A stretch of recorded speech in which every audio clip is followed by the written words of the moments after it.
પૂર્વ પ્રસંગમાં આપણે બે નામ 70 અને 71 બે નામનું આપણે અવગાહન કર્યું હતું. ઉપાસનાદિ માર્ગાતિ મુગ્ધમોહ નિવારક, ભક્તિ માર્ગે સર્વમાર્ગ વૈલક્ષણ્યાનુભૂતિકૃત. હવે આગળના જે નામ આવે છે 72 અને 73 નામ. પૃથક શરણ માર્ગોપદેષ્ટા શ્રી કૃષ્ણ હાર્દવિત. શ્રી મહાપ્રભુજી પૃથક શરણ માર્ગનો ઉપદેશ કરવા વાળા છે. પૃથક એટલે બધા ટીકાકારોએ અલગ અલગ રીતે સમજાવ્યું છે. શ્રી ગોકુલનાથજીએ બે રીતના આ વાતને સમજાવી. પૃથક એટલે ભક્તિ માર્ગથી પૃથક શરણ માર્ગ, એક ભક્તિ માર્ગ અને એક શરણ માર્ગ. તો ભક્તિ માર્ગથી અલગ એક શરણ માર્ગનો ઉપદેશ શ્રી મહાપ્રભુજી કરવા માંડ્યા છે. અને બીજી દ્રષ્ટિથી મર્યાદા માર્ગી જે શરણ માર્ગ છે એનાથી પુષ્ટિ માર્ગી શરણ માર્ગ પૃથક છે. એ રીતે પણ શ્રી ગોકુલનાથજીએ સમજાવ્યું છે કે મર્યાદા માર્ગી જે શરણ માર્ગ છે એનાથી પુષ્ટિ માર્ગી એક પૃથક શરણ માર્ગ છે. અને આવો પૃથક માર્ગનું જ્ઞાન શ્રી મહાપ્રભુજીને કઈ રીતના થયું? તો કે શ્રી કૃષ્ણ હાર્દવિત, ભગવાનની જ ઈચ્છા, ભગવાને જ એવા માર્ગો પ્રગટ કરેલા છે એટલે શ્રી મહાપ્રભુજી કૃષ્ણ હાર્દવિત હોવાથી આ શ્રી મહાપ્રભુજીને જ્ઞાત છે કે ભગવાને જ આ રીતના અલગ અલગ શરણ માર્ગની અંદર જેનું વર્ણન કરેલું છે અને અલગ અલગ શરણ માર્ગનું વર્ણન પણ જોવા મળે છે. એમાં આપણે સર્વપ્રથમ શ્રી ગોકુલનાથજીની ટીકાનું અધ્યયન કરશું. ઉત્થાનિકા જોઈશું. એમાં આપણે શ્રી ગોકુલનાથજીની ટીકામાં નનુ ઉપાસનાદિ માર્ગાણામ પુરુષોત્તમ પર્યવસાયિત્વેન પુરુષોત્તમ અપર્યવસાયિત્વેન અનુભવ પર્યવસાયી ભક્તિ માર્ગ નિરૂપણેન તેષુ માર્ગેષુ ભક્તિ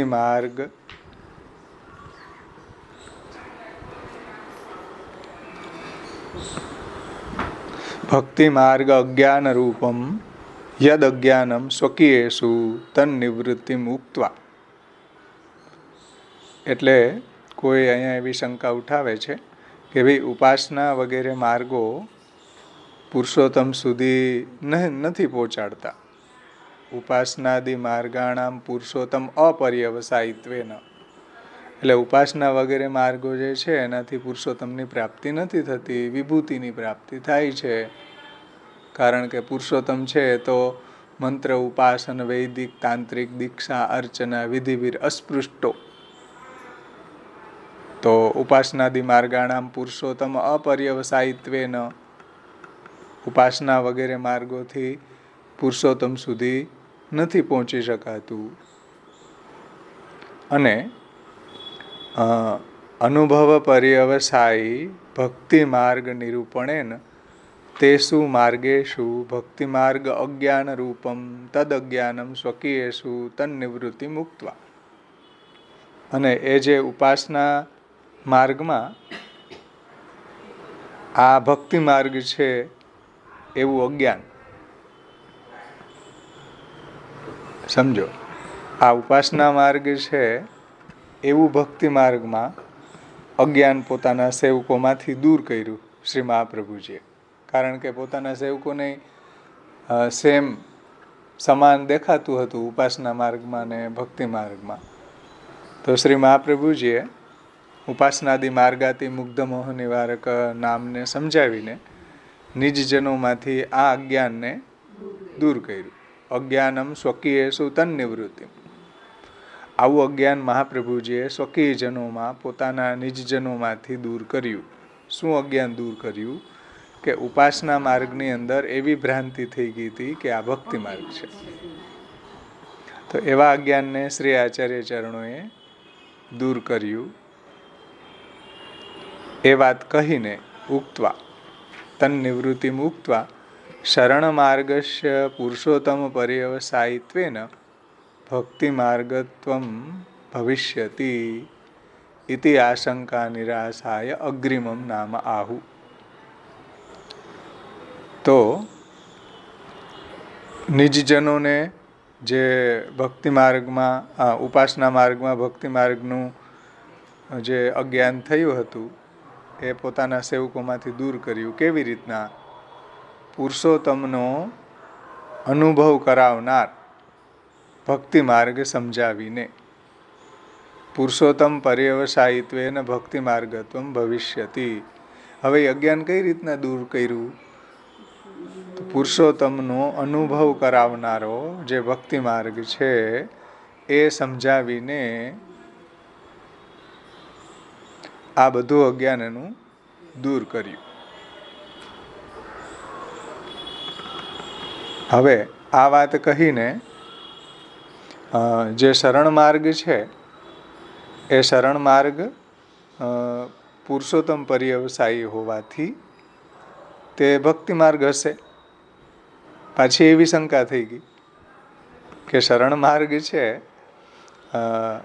શરણ માર્ગસ્ય પુરુષોત્તમ પર્યવસાયિત્વેન ભક્તિ માર્ગત્વમ ભવિષ્યતિ. તો પાછી બીજી શંકા એવી થઈ ગઈ કે શરણ માર્ગ છે એ પણ પુરુષોત્તમ પર્યવસાયી છે, તો એ શરણ માર્ગ પણ ભક્તિ માર્ગ હશે. એવી આશંકાના સમાધાનમાં આગળનું નામ આવે છે કે બંને અલગ અલગ માર્ગ છે. ભક્તિ માર્ગે પૃથક શરણ માર્ગોપદેષ્ટા.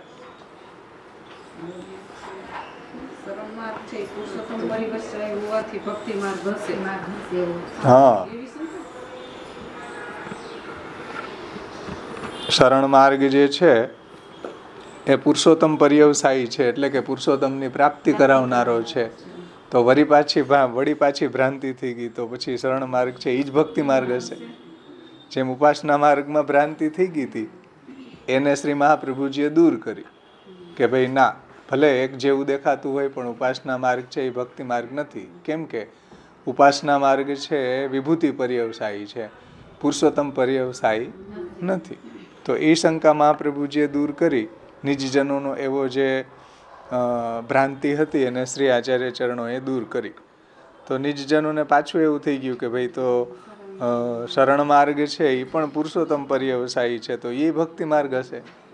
તો એવી શંકાના સમાધાનમાં આગળનું નામ આવે છે કે પૃથક શરણ માર્ગોપદેષ્ટા. ભક્તિ માર્ગથી એક અલગ જ શરણ માર્ગનો ઉપદેશ શ્રી આચાર્ય ચરણોએ કર્યો છે. સમજાણું? ફરીથી તાત્પર્ય સમજી જાઓ કે ઉપાસના માર્ગ પુરુષોત્તમ પર્યવસાયી નથી. તો તે માર્ગમાં ભક્તિ માર્ગના જ્ઞાનનું જે અજ્ઞાન છે કે આ ભક્તિ માર્ગ છે એવું અજ્ઞાન થઈ ગયું. તો તે પુરુષોત્તમનો અનુભવ કરાવનાર જે ભક્તિ માર્ગ છે એને સમજાવી અને નિજજનોમાંથી આ અજ્ઞાન દૂર કર્યું. કયું અજ્ઞાન દૂર કર્યું? હા, ઉપાસના માર્ગને જ ભક્તો ભક્તિ માર્ગ માની લીધો હતો. તો એ અજ્ઞાન શ્રી મહાપ્રભુજીએ નિજજનોનું દૂર કર્યું. તો એ વાત એટલે એ અજ્ઞાન દૂર કર્યાનું કહીને હવે શરણ માર્ગ જે છે એ પુરુષોત્તમ પર્યવસાયી હોવાથી તે ભક્તિ માર્ગ હશે, કારણ કે એમાંય પુરુષોત્તમની પ્રાપ્તિ થાય છે. ભક્તિ માર્ગમાં પુરુષોત્તમની પ્રાપ્તિ થાય છે અને શરણ માર્ગમાં પણ પુરુષોત્તમની પ્રાપ્તિ થાય છે. તો ફરીથી એવી ભ્રાંતિ થઈ ગઈ કે ભાઈ આ બંને એક હશે, શરણ માર્ગ અને ભક્તિ માર્ગ. તો એવી શંકા દૂર કરવા આગળનું નામ આવે છે પૃથક શરણ માર્ગોપદેષ્ટા. સમજાણી શંકા બધાને? બોલો. પૃથક શરણ માર્ગોપદેષ્ટા. પૃથક શરણ માર્ગોપદેષ્ટા. શ્રી મહાપ્રભુજી એક અલગ જ શરણ માર્ગનો ઉપદેશ કરનારા છે. ભક્તિ માર્ગથી અલગ પૃથક શરણ માર્ગનો ઉપદેશ કરનારા છે, અથવા તો મર્યાદા ભક્તિ માર્ગથી પણ એક પૃથક શરણ માર્ગનો ઉપદેશ કરવાવાળા શ્રી આચાર્ય ચરણો છે. શ્રી ગોકુલનાથજીએ ઘણો વિસ્તારથી આ બંને નામોને સમજાવ્યા છે.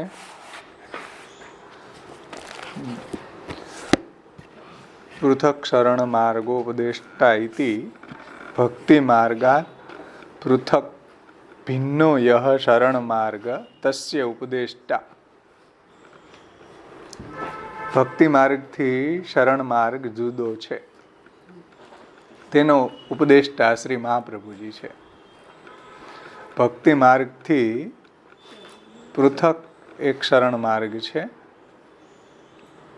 તસ્ય ઉપદેષ્ટા, તેના ઉપદેષ્ટા શ્રી મહાપ્રભુજી છે.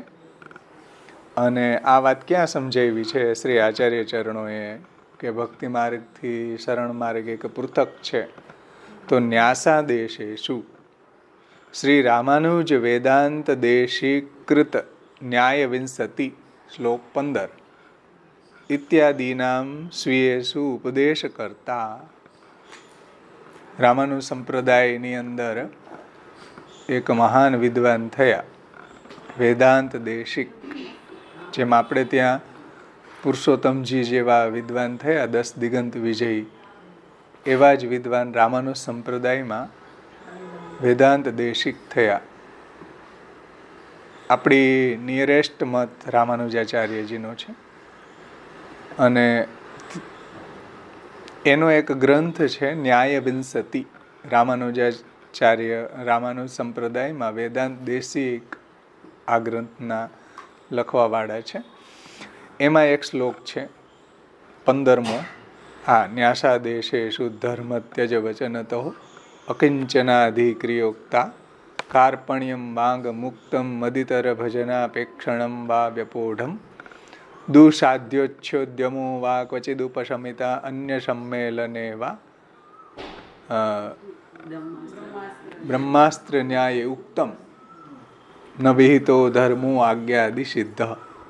આવો એક શ્લોક મહાપ્રભુજીએ આ રામાનુજ સંપ્રદાયના જે વેદાંત દેશિકનો આ ગ્રંથ છે એમાંથી મહાપ્રભુજીએ આપણા સંપ્રદાયની અંદર એને લઈને આપણા સંપ્રદાયના દૃષ્ટિથી એનો અર્થ કર્યો છે.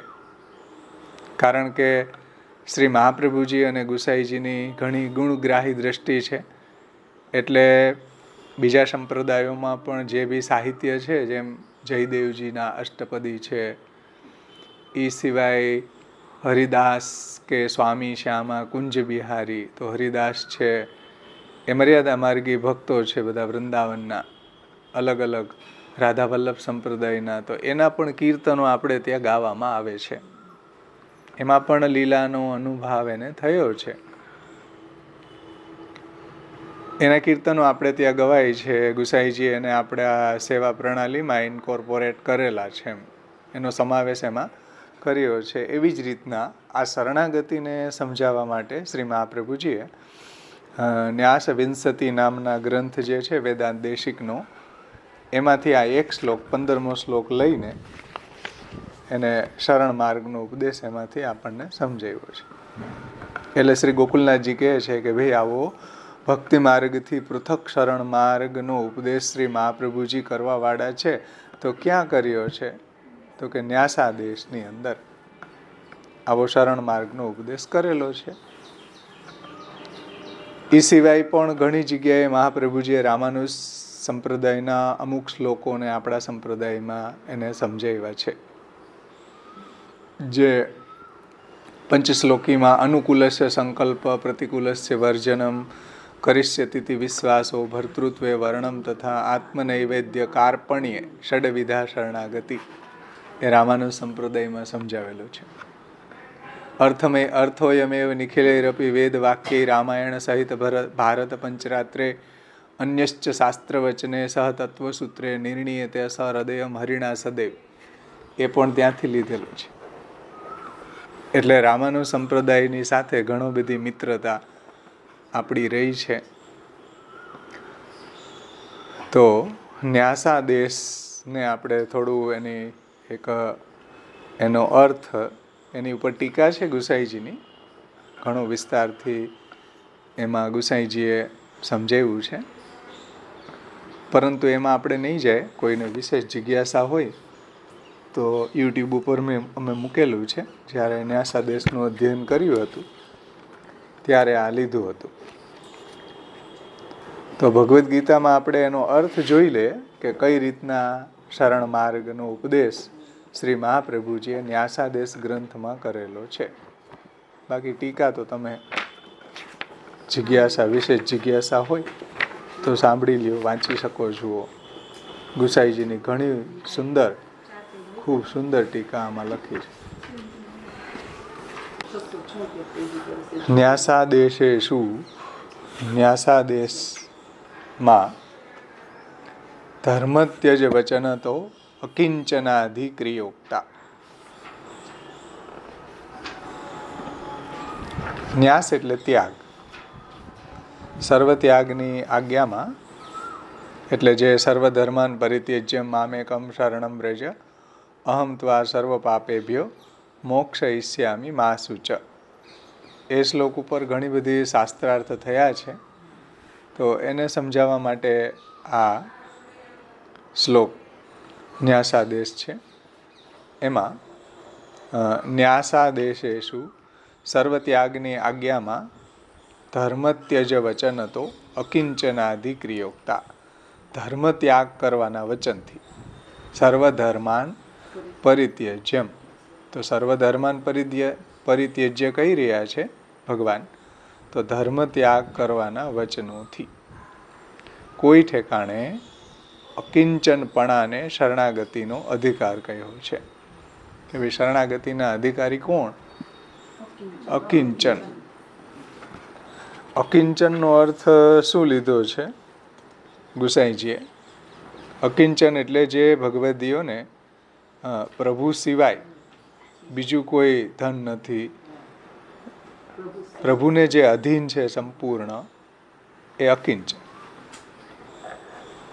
પ્રભુના સિવાય પોતાનું સર્વસ્વ બીજું કંઈ નથી, તે અકિંચન કહેવાય. પ્રભુ જેનું સર્વસ્વ છે, પ્રભુ જેનું ધન છે, પ્રભુ સિવાય ભક્તોને માટે બીજું કંઈ નથી, એ અકિંચન. અને એ ઈશ્વરને જવાનો અધિકારી છે. સમજાણ? હા, શરણાગતિના અધિકારી કોણ? કે પ્રભુ સિવાય બીજું કોઈ જેને ધન નથી, પ્રભુ સિવાય કંઈ એને હોતું નથી, એ અકિંચન. અને એ જ શરણે જવાનો અધિકાર છે, એવું ગુસાઈજી ટીકામાં આજ્ઞા કરે છે. અને આ વાત અર્જુનજીને જણાવવા માટે જ અકિંચનત્વ રૂપ સર્વધર્મ ત્યાગનો ઉપદેશ કર્યો છે. કે ભાઈ ધર્મને ઉપર રિલાય નહીં કરીને ધર્મીનું અવલંબન કરવું જોઈએ. ધર્મનો આશ્રય ફિઝિકલી કોઈ ધર્મને છોડવાની વાત નથી, પરંતુ ધર્મ ઉપર રિલાય નહીં કરીને ધર્મીનો આશ્રય કરવાની વાત છે.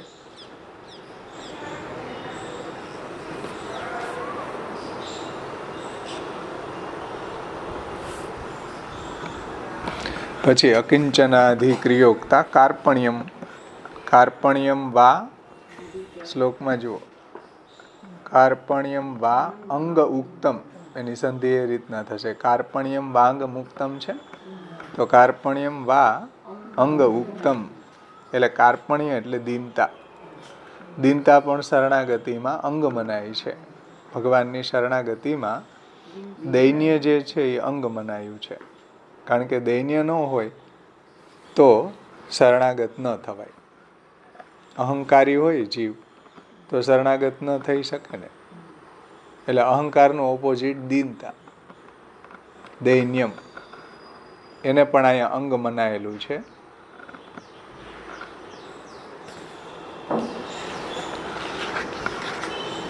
પછી મદ ઇતર ભજનાપેક્ષણમ વા વ્યપોઢમ. મારાથી ઇતરનું ભજનનો ત્યાગ. સમજો, મદ ઇતર ભજનાપેક્ષણમ વા વ્યપોઢમ એટલે દૂર કરવું. મારા સિવાય બીજાના ભજનનો ત્યાગ. એનું નામ મદિતર ભજનાપેક્ષણમ વા વ્યપોઢમ. મારાથી ઇતર દેવી દેવતાઓના ભજનનો ત્યાગ કરવો. એ શરણાગતિનું અંગ છે. સમજો. મદિતર ભજનાપેક્ષણમ વા વ્યપોઢમ, મારાથી બીજાનું ભજન છોડી દેવું અથવા તો મારાથી ઇતરની અપેક્ષા છોડી દેવી. જે મહાપ્રભુજીએ વિવેક ધૈર્યશ્રીમાં કહ્યું, અન્યસ્ય ભજનં તત્ર સતો ગમનમેવ ચ પ્રાર્થના કાર્ય માત્રેપી તતોન્યત્ર વિવર્જે.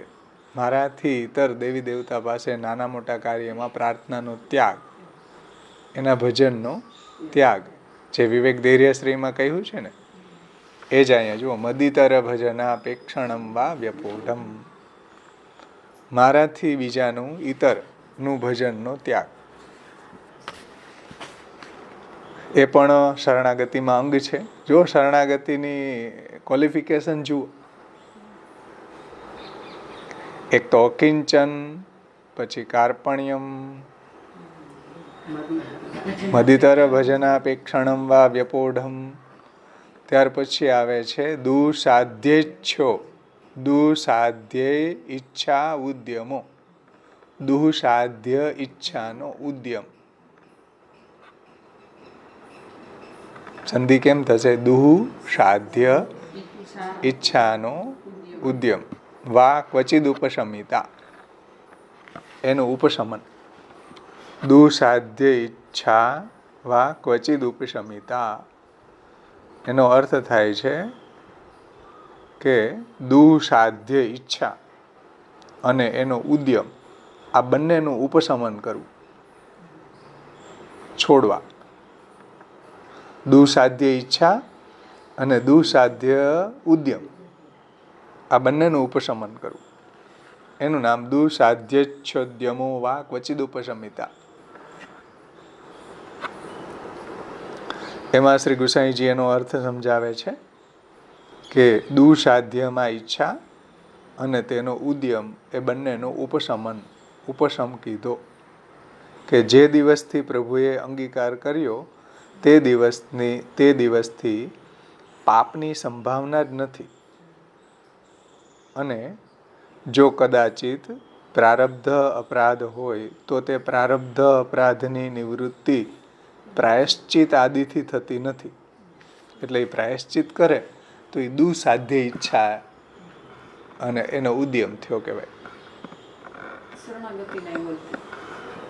એટલે દુસાધ્ય ઈચ્છાનો ઉદ્યમ ન કરવો, એમ કે પ્રાયશ્ચિત વગેરે જે છે એમ માને કે પ્રાયશ્ચિત કરી લેશું તો આપણું પાપ દૂર થઈ જશે, એ દુસાધ્ય ઈચ્છાનો ઉદ્યમ છે ભાઈ.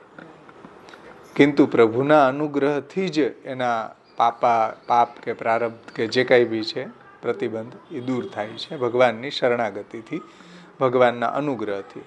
અર્થાત પ્રભુ જ તે પ્રારબ્ધનો નાશ કરી શકે છે. આ સિદ્ધાંતમાં જે અશ્વમેઘ યજ્ઞ કરે છે તે બ્રહ્મહત્યાને તરે છે, એવું શાસ્ત્રનું વાક્ય છે. કે જે અશ્વમેઘ યજ્ઞ કરે તે બ્રહ્મહત્યાને તરે ઇત્યાદિ શ્રુતિ વાક્યો અન્ય અધિકારી માટે કહેવામાં આવ્યા છે, શરણાગત માટે કહેવામાં આવેલા નથી. શરણાગત વાળા માટે તો આવા કોઈ ઉદ્યમ કરવાની જરૂર નથી. એનાથી એને કંઈ ફેર નહીં પડે, કંઈ એ ફલીભૂત નહીં થાય. ભગવાનનો જ આશ્રય કરવો જોઈએ. એટલે તમને એવું લાગે કે હાલો હવે આ બધા પ્રારબ્ધને કે પાપને દૂર કરવા માટે આપણે પ્રાયશ્ચિત કરીએ અને આ સાધન કરીએ અને તે સાધન કરીએ, તો શ્રી મહાપ્રભુજી કહે છે કે નહીં. દુસાધ્ય ઈચ્છા, જે દુસાધ્ય ઈચ્છા છે, જેનાથી કાર્ય સિદ્ધ જ નથી થાય એવી ઈચ્છા અને એવા ઉદ્યમથી ફાયદો શું? એટલે ભગવાનની શરણાગતિ કરવી, બીજા આવા સાધનોમાં પડવું નહીં, આવા સાધનો ઉપર રિલાય કરવું નહીં, આવા સાધનોનો પણ આશ્રય કરવો નહીં. કૃષ્ણ એવ ગતિર્મમ, જે મહાપ્રભુજીએ કૃષ્ણાશ્રયમાં પણ આ વાત સમજાવી ને, દેશ કાલ દ્રવ્ય કરતા મંત્ર કર્મનો આશ્રય ન કરીને એકમાત્ર ભગવાનનો જ આશ્રય કરવો જોઈએ.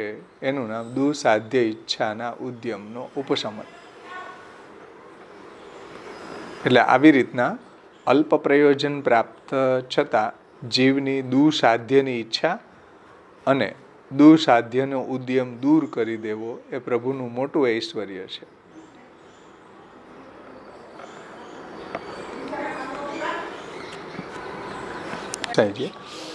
કે ભગવદીઓને પણ ભ્રમાદિથી અથવા તો દુસંગાદિથી દુસાધ્ય એટલે કે યજ્ઞ આદિ કાર્યમાં ઈચ્છા, દુસાધ્ય એટલે કોઈ એવા ભ્રમવશાત કે કોઈ એવા દુસંગને કારણે એને યજ્ઞ આદિ કાર્યમાં ઈચ્છા અથવા તો એની પ્રવૃત્તિ થાય તો તે સમયમાં તેની ઈચ્છા અને ઉદ્યમને દૂર કરવાને માટે સર્વધર્માન પરિત્યજ્યનો ઉપદેશ છે. સમજાણું ને? કે કોઈ ભગવત ભક્તને પણ જો આવો ક્વચિદ દુસાધ્ય ઈચ્છા ઉદ્યમો ઉપશમિતો, એટલે ભગવદીઓને પણ બ્રહ્મને વસાત અથવા તો દુસંગને કારણે એવા દુસાધ્ય, કે જે દુસાધ્ય એટલે જે અત્યારે કલિયુગની અંદર એ સિદ્ધ થઈ શકે એવા જ નથી, એવા સાધનો દુસાધ્ય એટલે યજ્ઞ આદિ કાર્યમાં ઈચ્છા અથવા તો એમાં ઉદ્યમ થાય અને એની ઉપર રિલાય કરે તો તે સમયમાં એની ઈચ્છા અને ઉદ્યમને દૂર કરવાને માટે ભગવાન એમ કહે છે કે સર્વધર્માન પરિત્યજ્ય. આવી દુસાધ્ય ઈચ્છાનો ઉદ્યમનું ઉપશમન કરવું, આવી દુસાધ્ય ઈચ્છા અને એનું ઉદ્યમનું ઉપશમન કરવું, એને દૂર કરવું. સમજમાં આવ્યું ને? દુસાધ્યોચ્છોદ્યમો વા ક્વચિદ ઉપશમિતા. અન્ય સંમેલને વા, આ પણ શરણાગતિનું અંગ છે. દુસાધ્ય ઈચ્છાના ઉદ્યમનું ઉપશમન, દુસાધ્ય ઈચ્છા અને દુસાધ્ય ઉદ્યમનું ઉપશમન કરવું, એ પણ અંગ છે શરણાગતિમાં. અને અને અન્ય સંમેલને વા બ્રહ્માસ્ત્ર ન્યાયે ઉક્તસ તદિહ ન વિહિતો ધર્મ આજ્ઞાદિ સિદ્ધ. તો અન્ય સંમેલને વા એટલે અન્યના સંબંધમાં, અન્ય સંમેલને વા એટલે ધર્માંતરનો સંબંધ અથવા તો બ્રહ્માસ્ત્ર ન્યાય વર્ણવેલા છે. સમજો.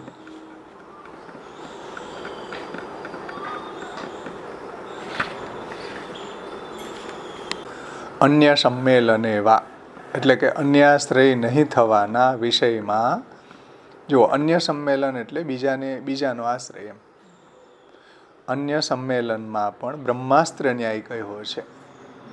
એટલે અન્યાશ્રય નહીં થવાના વિષયમાં બ્રહ્માસ્ત્રનો ન્યાય કહ્યો છે. જે મહાપ્રભુજીએ પણ વિવેક ધૈર્યાશ્રયમાં કહ્યો ને બ્રહ્માસ્ત્ર ન્યાય.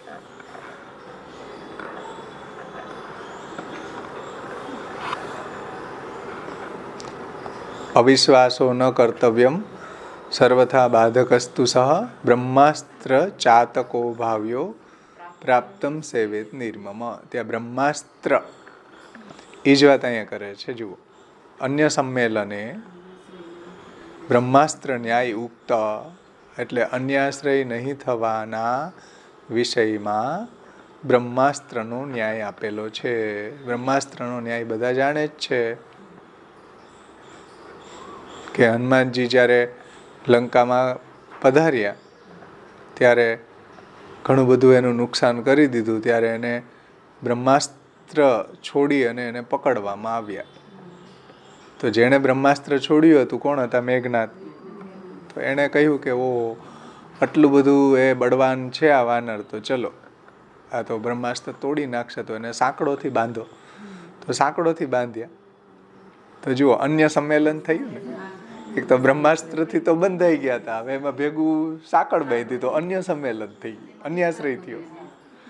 એટલે અન્ય સંમેલન આવા બ્રહ્માસ્ત્ર ન્યાય ઉક્તમ. તો ત્યાં બ્રહ્માસ્ત્ર ન્યાયને કહ્યો છે કે ભાઈ બ્રહ્માસ્ત્ર વખતે પણ આ પ્રોબ્લેમ થઈ હતી કે મેઘનાદે આ રીતના એમાં અન્ય સંમેલન કર્યું, સાંકળોથી બાંધ્યા. તો હનુમાનજીને એમ થયું કે ભાઈ જેને બ્રહ્માસ્ત્ર છોડ્યું છે એને જ વિશ્વાસ નથી બ્રહ્માસ્ત્ર ઉપર, તો હવે પછી મારે શા માટે ભાઈ બંધાવું? સાંકળોથી બાંધાય તો કે એના માટે પ્રશ્ન હતો જ નહીં. જય શ્રી રામ કરીને સાંકડો બાકડો તોડી નાખી બધી. તો બ્રહ્માસ્ત્ર ન્યાય કેન્સલ થયું. કેમ? અન્ય સંમેલન એવા અન્યાશ્રય કર્યો ને એટલે એવી રીતના આપણે પણ જો કૃષ્ણનું ભજન કરતા હોય ને વળી પાછા એમ થાય કે ચાલ ને થોડુંક બીજા દેવી દેવતાઓની સાઈડમાં એક્ટિવિટી એક્સ્ટ્રા એક્ટિવિટી કંઈક કરી લે તો અન્ય સંમેલન થઈ ગયું.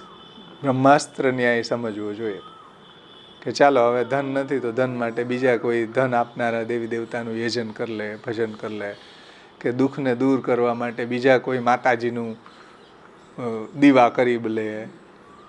તો આવું કર્યું તો એમ થયું કે અન્ય સંમેલન એવા. આ અન્ય સંમેલન થયું. ભગવાનનો દ્રઢ આશ્રય રહ્યો નહીં. એમાં બ્રહ્માસ્ત્ર ન્યાય કહ્યો છે કે ભાઈ બ્રહ્માસ્ત્ર ઉપર અવિશ્વાસ થયો તો એ બ્રહ્માસ્ત્ર પોતાની ઇફેક્ટ ત્યાંથી કરતું બંધ થઈ ગયું એમ. એવી જ રીતના જો અન્યાશ્રય કરવામાં આવે તો ભગવાન રક્ષણ ન કરે. જો અનન્ય આશ્રિત હોય ભગવાનનો તો ભગવાન એનું બધી જ રીતે રક્ષણ કરે સર્વ તરફથી. પણ અન્યાશ્રય જો કરે તો એનું રક્ષણ ભગવાન ન કરે. કેમ કે ભગવાનને અનન્ય આશ્રય જ નથી તો ભગવાન એની રિસ્પોન્સિબિલિટી લેતા જ નથી. ભગવાન કોની જવાબદારી લે કે જે અનન્ય હોય, પ્રભુમાં અનન્ય ભક્ત હોય, પ્રભુની અનન્ય શરણાગતિ હોય. અહીંયા શરણાગતિની વાત ચાલે છે તો પ્રભુનો અનન્ય શરણાગત હોય તો પ્રભુ એનું રક્ષણ કરે જ છે. એ ભગવાનની પ્રતિજ્ઞા છે. સમજો કે અનન્યાશ્ચિંતયંતો મામ્યે જના પર્યુપાસ્તે તેસામ નિત્યમ અભિયુક્તાનામ યોગક્ષેમમ વહામ્યમ.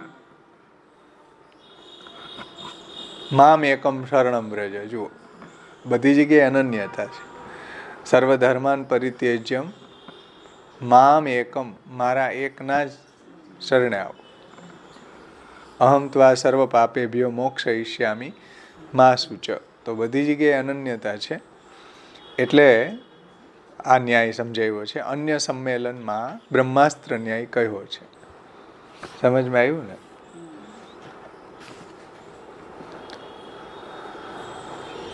બ્રહ્માસ્ત્ર ન્યાય ઉક્તસ્તદીહ ન વિહિતો ધર્મ આજ્ઞાદિ સિદ્ધ. એટલે સર્વધર્માન પરિત્યજ્યમ જે શ્લોક છે એમાં ગીતાજીના શ્લોકમાં વેદાદિ આજ્ઞાથી સિદ્ધ થતો જે ધર્મ છે, જે વિહિત ધર્મ છે, જે વૈદિક ધર્મ છે, એ ધર્મ નષ્ટ નથી થતો ભગવાનનો અનન્ય આશ્રય કરેલો હોવાથી. કારણ કે ધર્મીનો આશ્રય કર્યો છે, ધર્મનો આશ્રય એણે કરેલો નથી. એટલે ધર્મને છોડ્યો નથી પણ ધર્મ ઉપર રિલાય નથી કરતા, ધર્મનો આશ્રય નથી કરતા, ધર્મીનો આશ્રય કર્યો. તેથી તદિહ ન વિહિતો ધર્મો આજ્ઞાદિ સિદ્ધ. એટલે વેદાદિ આજ્ઞાથી જે સિદ્ધ થતો ધર્મ છે એ ત્યાં નષ્ટ નથી થતો, ન વિહિતો. સમજાણું ને? કોઈ વૈદિક આજ્ઞા છે એને ન પાલન થયું કે એને એ વૈદિક આજ્ઞાઓ જે છે એની ઉપર એને અવલંબન ન કર્યું તો એમાં કોઈ દોષ આવતો નથી. કેમ કે ધર્મીનો આશ્રય કરવા જતાં ધર્મનો આશ્રય છૂટે તો એમાં કોઈ દોષ નથી અને છોડવો જ જોઈએ ધર્મનો આશ્રય. ધર્મ છોડવાની વાત નથી પણ ધર્મનો આશ્રય છોડવાની વાત છે. સમજમાં આવ્યું ને? બુહારીનો પ્રસંગ છે ને, હે બુહારીનો પ્રસંગ છે જ ને કે ભાઈ બ્રાહ્મણ જનોઈ ધારણ કરવી એના માટે આવશ્યક હોય પણ છતાં એને સેવામાં આવેર થતી હતી તો એને જનોઈ તોડીને બુહારી બાંધી અને સેવામાં આવેર ન થાય તો એને વેદ મર્યાદા ઉલ્લંઘન કર્યું એમ. વેદ મર્યાદાથી ઉપર ઉઠી ગયા એમ.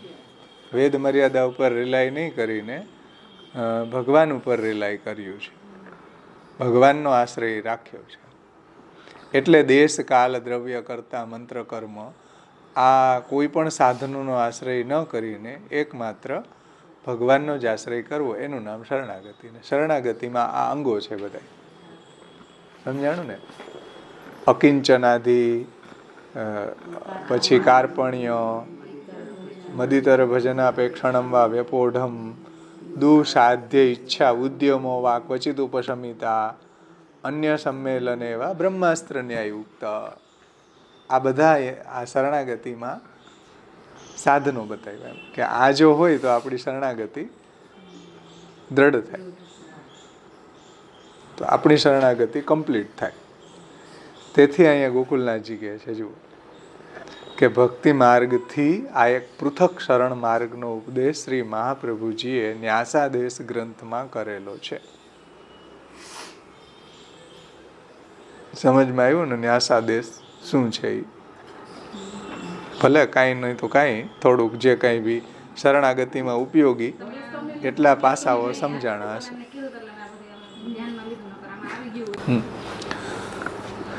ન્યાસાદેશેષુ ઇત્યાદિનામ સ્વીયેષુ ઉપદેશ કરતા. શ્રી મહાપ્રભુજી આ ન્યાસાદેશ ગ્રંથ જે છે એની અંદર શરણાગતિનો ઉપદેશ નિજજનોને કર્યો છે. પોતાના સેવકોને શરણાગતિનો ઉપદેશ ન્યાસાદેશમાં કર્યો છે. એ આપણે જોયું. આગળ, યદ્યપિ ભક્તિ માર્ગીયોપી શરણ માર્ગો અસ્તિ તસ્માન મચ્છરણમ ગોષ્ઠમ મન્નાથમ મત પરિગ્રહમ ગોપાયે સ્વાત્મયોગેન સો અયમ મે વ્રત આહિત.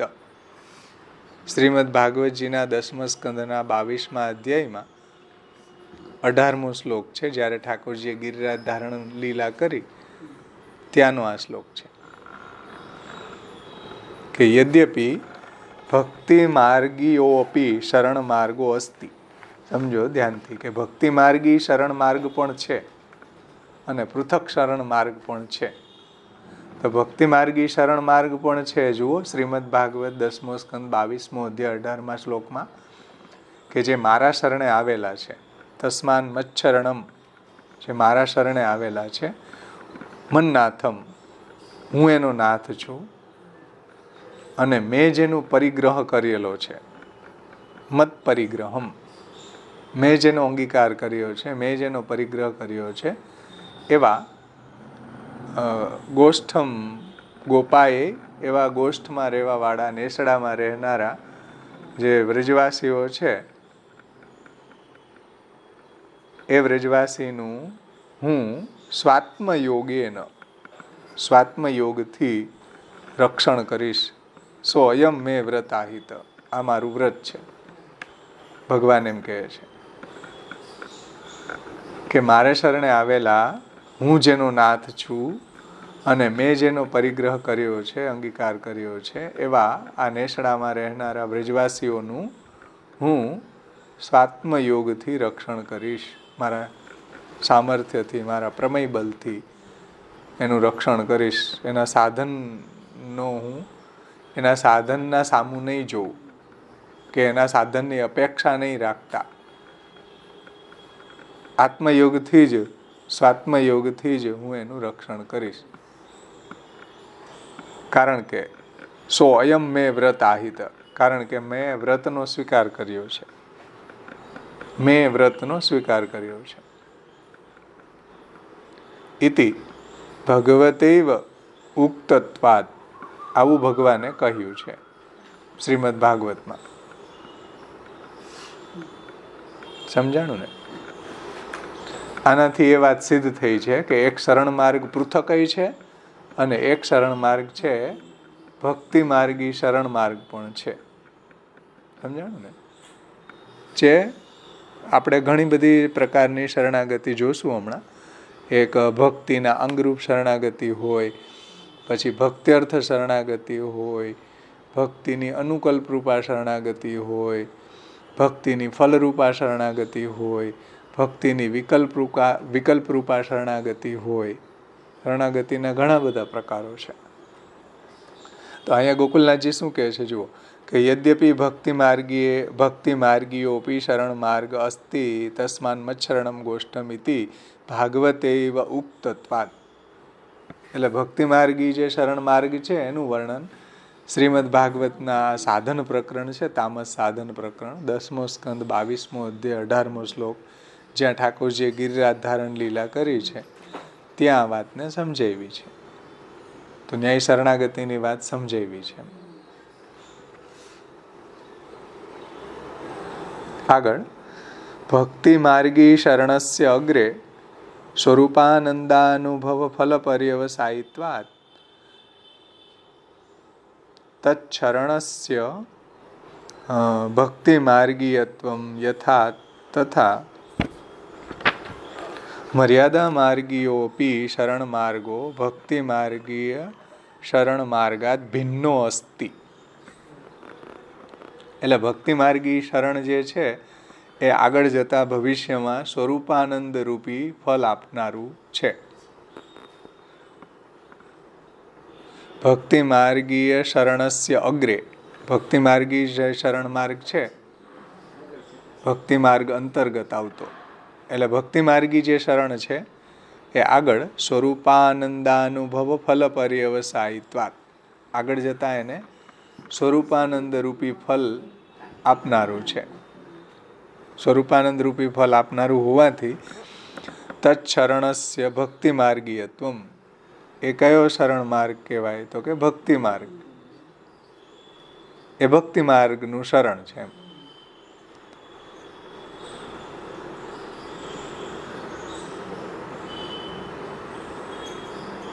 એ ભક્તિ માર્ગી શરણ માર્ગ છે કે આગળ જતા એ સ્વરૂપાનંદાનુભવ રૂપી ફલને આપનારું છે. અને ભક્તિ માર્ગીય શરણ માર્ગ જે છે એ સ્વરૂપાનંદ રૂપી ફલ આપનારું હોવાથી જે શરણ ભક્તિ માર્ગનું છે. અને એવી જ રીતના જુઓ, તથા તેવી રીતે મર્યાદા માર્ગીયોપી શરણ માર્ગો, એવી રીતના મર્યાદા માર્ગી શરણ માર્ગ પણ છે. સમજમાં આવ્યું ને? ગોકુલનાથજીએ બે રીતના અર્થ કર્યા, શરણ માર્ગ, પૃથક શરણ માર્ગ. એક તો ભક્તિ માર્ગથી પૃથક શરણ માર્ગ અને એક મર્યાદા માર્ગથી પૃથક ભક્તિ માર્ગી શરણ માર્ગ. એમ તો મર્યાદા માર્ગનું જે મર્યાદા માર્ગનો શરણ માર્ગ પણ મર્યાદાનું ફલ પ્રાપ્ત કરાવે છે. જુઓ, મર્યાદા માર્ગીઓપી શરણ માર્ગો ભક્તિ માર્ગી શરણ માર્ગાત ભિન્નો, એટલે મર્યાદા માર્ગી શરણ માર્ગ છે એ ભક્તિ માર્ગી શરણ માર્ગથી ભિન્ન છે. રામાનુજ સંપ્રદાયમાં આની બહુ સુંદર વિવેચના છે. માર્જારી શાવક ન્યાય અને મરકટ શાવક ન્યાય. મરકટ શાવક ન્યાય એટલે શું કે વાંદરાનું બચ્ચું હોય એ એની માને ગળે વળગી જાય અને એ કૂદકો લગાવીને એક વૃક્ષની ડાળ ઉપરથી બીજા વૃક્ષની ડાળ ઉપર ચાલી જાય, તો એમાં એને જે એનું બચ્ચું હોય એને પકડવું પડે. એની માં એની કોઈ કેર લે નહીં, પડી ગયું તો ગયું ભાઈ. તો એ મર્યાદા માર્ગી શરણ માર્ગ છે. અને પુષ્ટિ માર્ગી શરણ માર્ગની અંદર માર્જારી શાવક ન્યાયન, એટલે બિલાડીનું જે બચ્ચું છે એને બિલાડી એવી રીતના પકડે, એમાં બચ્ચું એકદમ નિસાધન ભાવ, કોઈ જાતનો ઉદ્યમ નહીં કરવાનો, દુસાધ્ય ઈચ્છાનો ઉદ્યમનો ત્યાગ, હાથ પગ હલાવવાના નહીં. એમનો કોઈને એમ લાગે છે કે નિચેષ્ટ થઈ ગયું હોય અને તમે ક્યારેય બિલાડીનું બચ્ચું લઈને જાતી હોય, તમે જોયું હોય તો ખબર પડશે, આ વાત સમજાશે કે બચ્ચું સાવ નિસાધન થઈ ગયું હોય, કોઈ જાતનું એમાં હાથ પગ હલાવવાનું નહીં, બોલવાનું નહીં, કાંઈ નહીં કરવાનું, બિલાડી એને એક જગ્યાએથી બીજી જગ્યાએ પહોંચાડી દે. આ પુષ્ટિ માર્ગી શરણાગતિ છે ને. એમાં જીવે કાંઈ નહીં કરવાનું, સખણે બેસવાનું એને ચરણ કમળમાં.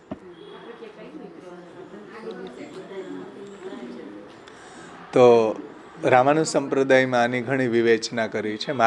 માર્જારી શાવક ન્યાય અને મરકટ શાવક ન્યાય. તો માર્જારી શાવક ન્યાય, જે શાવક એટલે બચ્ચું, એ પુષ્ટિ માર્ગી શરણાગતિ છે. અને મરકટ શાવક ન્યાય જે છે એ મર્યાદા માર્ગી શરણાગતિ છે. એમાં જીવ ભગવાનને પકડે છે. પુષ્ટિ માર્ગી શરણાગતિમાં ભગવાન જીવને પકડે છે. સમજાણો ને?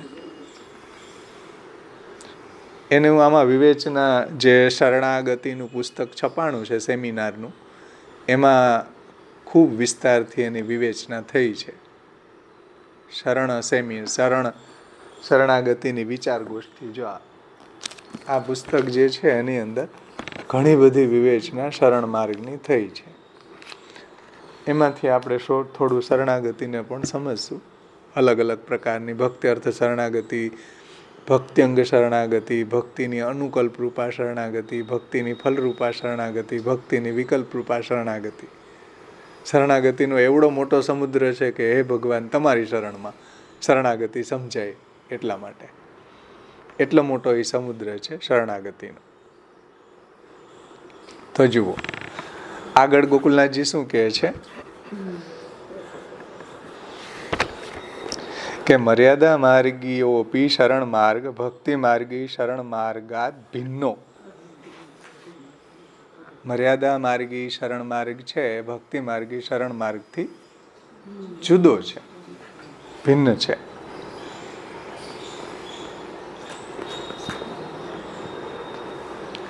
અસ્તિ મર્યાદા માર્ગી ફલ સાધક. એટલે મર્યાદા માર્ગી શરણ માર્ગ છે એ મર્યાદા માર્ગી ફલ સાધક બને છે. પુષ્ટિ માર્ગી ભક્તિ માર્ગી જે શરણ માર્ગ છે તો સ્વરૂપાનંદાનુભવ પર્યવસાયિત્વાત જે ઉપર કહ્યું ને. અને મર્યાદા માર્ગી જે શરણ માર્ગ છે એ મર્યાદા માર્ગનું ફલ પ્રાપ્ત કરાવનારો છે. એટલે એ ભક્તિ માર્ગી શરણ માર્ગથી જુદો છે. તયો તારતમ્ય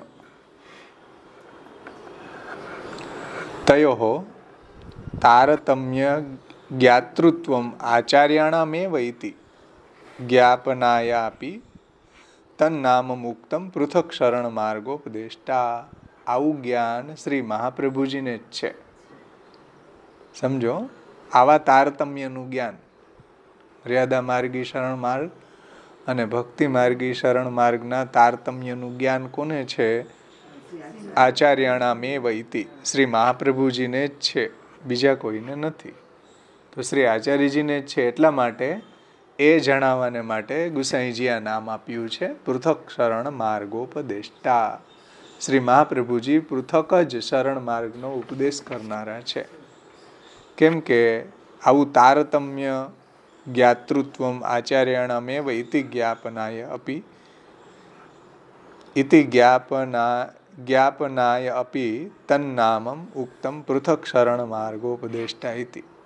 પૃથક પદેન ભગવતા ગીતાસુ પાર્થઃ પ્રતિ સર્વધર્માન પરિત્યજ્ય મામેકમ શરણમ વ્રજ અહમ ત્વા સર્વ પાપેભ્યો મોક્ષયિષ્યામિ મા શુચ.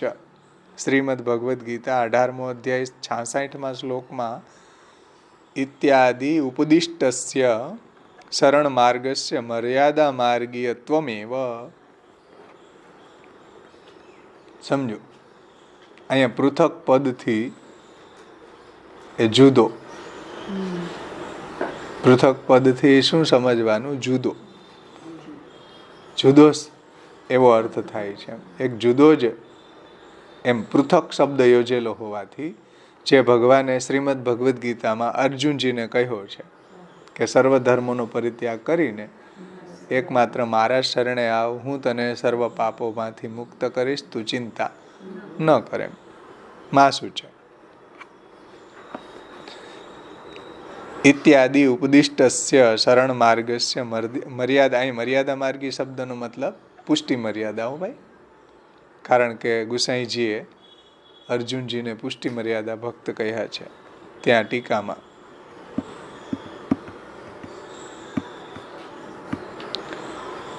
એટલે મર્યાદા માર્ગી એટલે શુદ્ધ મર્યાદા માર્ગી નહીં, પણ પુષ્ટિ મર્યાદા. સમજાણું ને? જે આપણે પુષ્ટિ પ્રવાહ મર્યાદા ભેદ ગ્રંથમાં મિશ્ર પુષ્ટિની અંતર્ગત જે 3 પ્રકારો જોયા હતા ને, પ્રવાહ પુષ્ટિ, પુષ્ટિ પ્રવાહ, પુષ્ટિ મર્યાદા ને પુષ્ટિ પુષ્ટિ, એમાંનો આ પુષ્ટિ મર્યાદા સમજવો જોઈએ. શરણ માર્ગસ્ય મર્યાદા માર્ગીયત્વમેવ ન શુદ્ધ પુષ્ટિ માર્ગીયત્વમ. સમજો ધ્યાનથી. ભગવાને જે ગીતાજીમાં શરણ માર્ગનો ઉપદેશ આપ્યો છે એ આ સર્વધર્માન પરિત્યજ્યમ વગેરે ઉપદેશથી એ શરણ માર્ગ જે છે એ પુષ્ટિ મર્યાદા માર્ગનું શરણ છે અને શુદ્ધ પુષ્ટિ માર્ગી નથી. સમજાણું ને? શુદ્ધ પુષ્ટિ માર્ગી તો જે તસ્માન મચ્છરણમ ગોષ્ઠમ મન્નાથમ મત પરિગ્રહમ ગોપાએ સ્વાત્મયોગેન સો અયમ મે વ્રત આહિત. એ જે ભાગવતમાં કહ્યું ને એ છે. આગળ ઉપદિષ્ટ શરણ માર્ગસ્ય જે ભગવદ્ ગીતામાં ઉપદિષ્ટ જે શરણ માર્ગ છે એમાં 18મા અધ્યાયના 73મા શ્લોકમાં ભગવાને કહ્યું, અર્જુનજીને પૂછ્યું પહેલા તો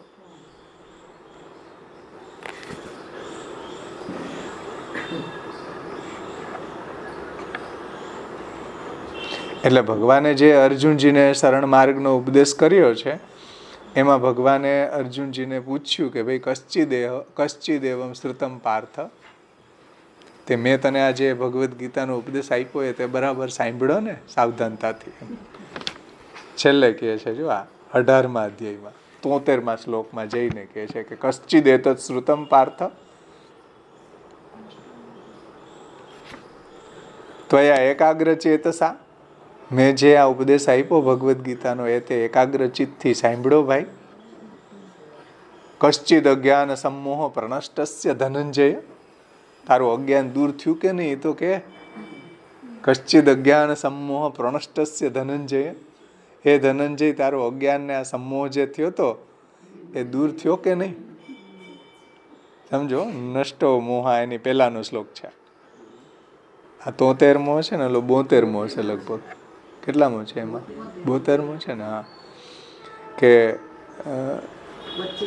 હા કશ્ચિદ એતત શ્રુતમ પાર્થ, મેં જે કહ્યું આ ભગવદ્ ગીતા એ તે વ્યવસ્થિત સાંભળી સાવધાનતાથી એમ. તો એકાગ્ર ચેતસા, એકાગ્ર ચિત્તથી સાંભળ્યું કે નહીં? કશ્ચિદ અજ્ઞાન સમોહ પ્રનષ્ટસ્ય ધનંજય, જે તને અજ્ઞાનને સમોહ થઈ ગયો તો આ યુદ્ધ મેદાનમાં આટલા બધા વડીલોને જોઈને, ગુરુને જોઈને, દાદાને જોઈને કે ભાઈ મારું હાથમાંથી ગાંડીવ સરકી રહ્યું છે, મને ધ્રુજારી છૂટી રહી છે, હવે આ બધાની સાથે હું કેમ યુદ્ધ કરું? શિષ્યસ્તેમ સાધિમામ તામ પ્રપન્ના, હું આપના શરણે છું, આ બધું શું કરાવવા, હું કઈ જગ્યાએ આવીને ઊભો છું, મને તો કંઈ આમાં સમજ નથી આવતી. એટલે પ્રભુની શરણાગતિ કરે છે એમ. એટલે આટલું બધું સમજાવીને પછી છેલ્લે ભગવાન કહે છે કશ્ચિદેત શ્રુતમ પાર્થ ત્વયા એકાગ્ર ચેતસા કશ્ચિદ અજ્ઞાન સમોહ પ્રનષ્ટસ્ય ધનંજય. ત્યારે અર્જુનજી શું કહે છે એ શ્લોક અહીંયા ટાઈકો ગોકુલનાથજીએ જુઓ. નષ્ટો મોહા સ્મૃતિર્લબ્ધા તત્પ્રસાદાત મયાચ્યુત સ્થિતોસ્મિ ગત સંદેહો કરીશ્યે વચનમ તવ. કેટલી સુમધુર વાત અર્જુનજીએ કરી જુઓ. નષ્ટો મોહ, ભગવાનને કહે છે કે હા પ્રભુ મારો મોહ બધો નષ્ટ થઈ ગયો છે એમ. નષ્ટો મોહા સ્મૃતિ લબ્ધવા, મને મારો મોહ બધો દૂર થઈ ગયો છે અને મને સ્મૃતિ પ્રાપ્ત થઈ છે. તત્પ્રસાદાત મયા અચ્યુત, હે અચ્યુત આપની કૃપાથી મારો મોહ છે દૂર થયો છે, સ્મૃતિ પ્રાપ્ત થઈ છે. હવે સ્થિતો અસ્મિ ગત સંદેહો, મારા બધા સંદેહો દૂર થયા છે, હું સ્થિત છું. કરીશ્ય વચનમ તવ, હવે તમે જેમ આજ્ઞા કરશો એવી રીતના હું કરીશ. કરીશ્ય વચનમ તવ. તો ઇતિ સર્વસંદેહ નિવૃત્તિ પૂર્વકમ નષ્ટો મોહા, એમાં સર્વસંદેહની નિવૃત્તિ પૂર્વક કરીશ્ય વચનમ તવ ભગવદ્ ગીતાના 18માં 73માં અર્જુનજી કહે છે કે હવે તમે જેમ આજ્ઞા કરશો એમ જ હું કરીશ. ઇતિ ભગવદ અધિનત્વસ્યૈવ ફલત્વ નિર્દેશાત તસ્ય મુક્તિ પર્યવસાયિત્વેન મર્યાદા માર્ગીયત્વમ. મર્યાદા માર્ગી કેમ છે આ? મર્યાદા એટલે ફરીથી યાદ રાખજો, પુષ્ટિ મર્યાદા. પુષ્ટિ મર્યાદાની વાત અહીંયા કઈ રીતના કરી છે તો કે જુઓ, નષ્ટો મોહા સ્મૃતિ લબ્ધવા તત્પ્રસાદાત મયાચ્યુત સ્થિતો અસ્મિ ગત સંદેહો કરીશ્ય વચનમ તવ. એ શ્લોકની અંદર આ વાતને સમજાવી છે કે ભાઈ મારો મોહ છે એ બધો નષ્ટ થયો છે આપની કૃપાથી, હવે તમે જેમ આજ્ઞા કરશો એમ હું કરીશ. એમ એ મોહ નાશ પામ્યો એમ સર્વ સંદેહો દૂર કરીને સમજો. ઇતિ સર્વ સંદેહ નિવૃત્તિ પૂર્વકમ, એટલે બધા સંદેહો અર્જુનજીના દૂર કરીને આપના વચન પ્રમાણે કરીશ. એમ ભગવાનને અધીન રહેવું. જુઓ, ભગવત અધીનત્વસ્યૈવ, એવી રીતના ભગવાનને અધીન થઈને રહેવું એ જ ફલ તરીકે કહ્યું છે મર્યાદા માર્ગમાં. ભગવદ અધીનત્વસ્યૈવ ફલત્વ નિર્દેશાત, એટલે ભગવાનને અધીન થઈને રહેવું એ જ ફલ છે મર્યાદા માર્ગમાં. સમજમાં આવ્યું?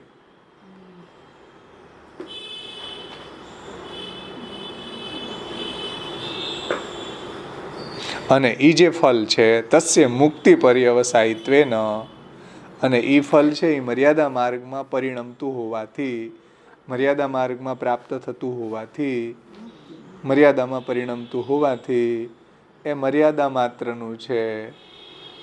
પુષ્ટિના શરણમાં તો ઉપર કહ્યું ને ભગવાન અધીન થઈ જાય છે ભક્તોને, અને મર્યાદાનું શરણની અંદર તો ભક્ત ભગવાનને અધીન થાય છે.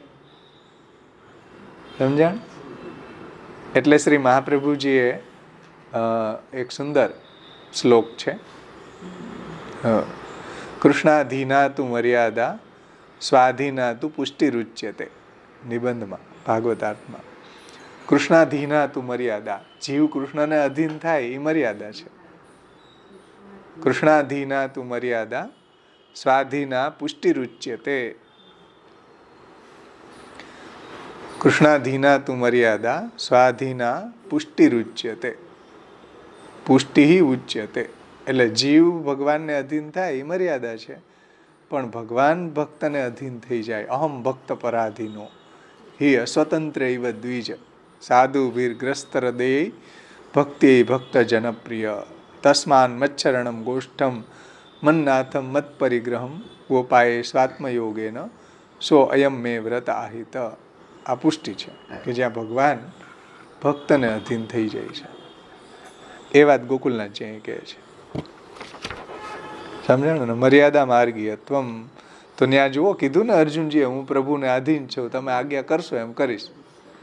તો કરીશ છે વચનમ તવ, તો એનાથી શું વાત આવી કે ભગવદ અધીનત્વ બતાવ્યું છે.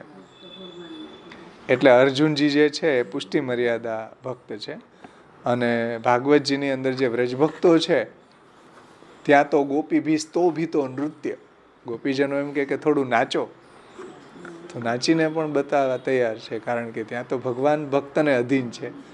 અને અહીંયા તો કરીશ્ય વચનમ તવ, એટલે મર્યાદા પુષ્ટિ મર્યાદાની અંદર તો જીવ ભગવાનને અધીન છે, અને શુદ્ધ પુષ્ટિની અંદર તો ભગવાન ભક્તને અધીન છે. એમ તો આની પૃથકતા આવીને એમ એ વાત અહીંયા સમજાવી ગોકુલનાથજી.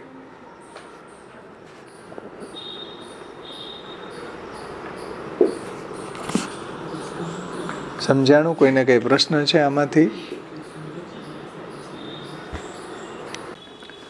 શરણાગતિ ઉપર આખું એક પુસ્તક, એક આખી સેમિનાર થઈ હતી, એમાં 5 પ્રકાર સમજાવ્યા છે. એનું પણ આપણે થોડું વિહંગાવલોકન કરી લે કે ભક્ત્યર્થ શરણાગતિ, પછી ભક્ત્યંગ શરણાગતિ, ભક્તિની ફલરૂપા શરણાગતિ, ભક્તિની અનુકલ્પરૂપા શરણાગતિ, અને ભક્તિની વિકલ્પરૂપા શરણાગતિ. તો એને આપણે થોડું વ્યાખ્યા જોઈ લેશું તો આ શરણાગતિનું જે વિસ્તાર છે એ સમજમાં આવશે કે જીવના પ્રયત્નથી જે આરંભ થતી ભક્ત્યર્થ ધર્મી શરણાગતિ એ મિશ્ર પુષ્ટિજીવોમાં જે મર્યાદા પુષ્ટિજીવોને પ્રમાણ બલથી ષડવિધ સાધક, એટલે ષડવિધ જે છે ને, અનુકૂલસ્ય સંકલ્પ, પ્રતિકૂલસ્ય વર્જનમ કરિષ્યતિ વિશ્વાસો ભર્તૃત્વે વર્ણમ તથા આત્મનૈવેદ્ય કાર્પણ્ય ષડવિધા શરણાગતિ.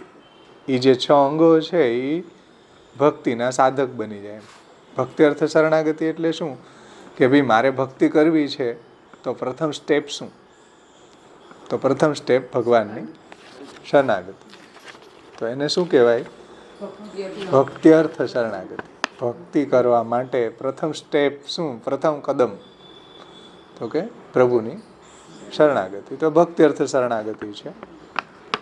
પછી બીજું ભક્ત્યંગ શરણાગતિ, એટલે જીવ પ્રયત્નથી આરંભાતી ભક્તિના અંગભૂત ધર્મી શરણાગતિ મિશ્ર પુષ્ટિજીવોમાં જે પ્રવાહ પુષ્ટિના જીવોને એને માટે આ જે ષડવિધ સાધન બલથી ભક્તિનું એક કારણ બની જતા હોય છે. એટલે ભક્તિભાવને નિભાવવામાં સહાયક બને છે. ભક્ત્યંગ શરણાગતિ, ભાઈ હું ભક્ત છું તો મારે શરણાગત તો હોવું જ જોઈએ ને. ભક્ત્યંગ એટલે ભક્તિની અંગરૂપા શરણાગતિ, ભક્ત્યંગ શરણાગતિ. સમજાણું ને?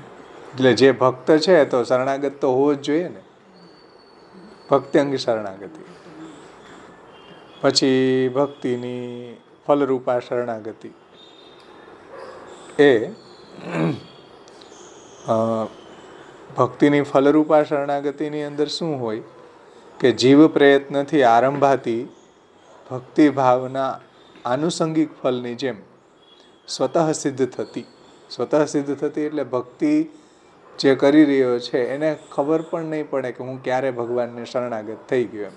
કે હું ભક્ત છું તો મારે શરણાગત તો હોવું જ જોઈએ ને. સમજો?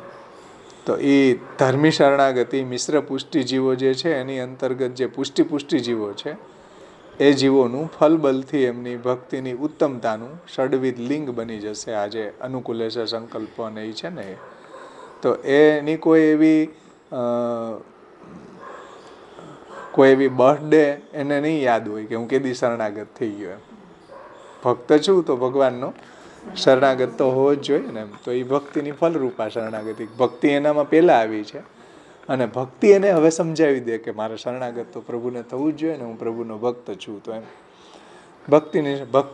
ભક્તિની ફલરૂપા શરણાગતિ છે. પછી ભક્તિની અનુકલ્પરૂપા શરણાગતિ.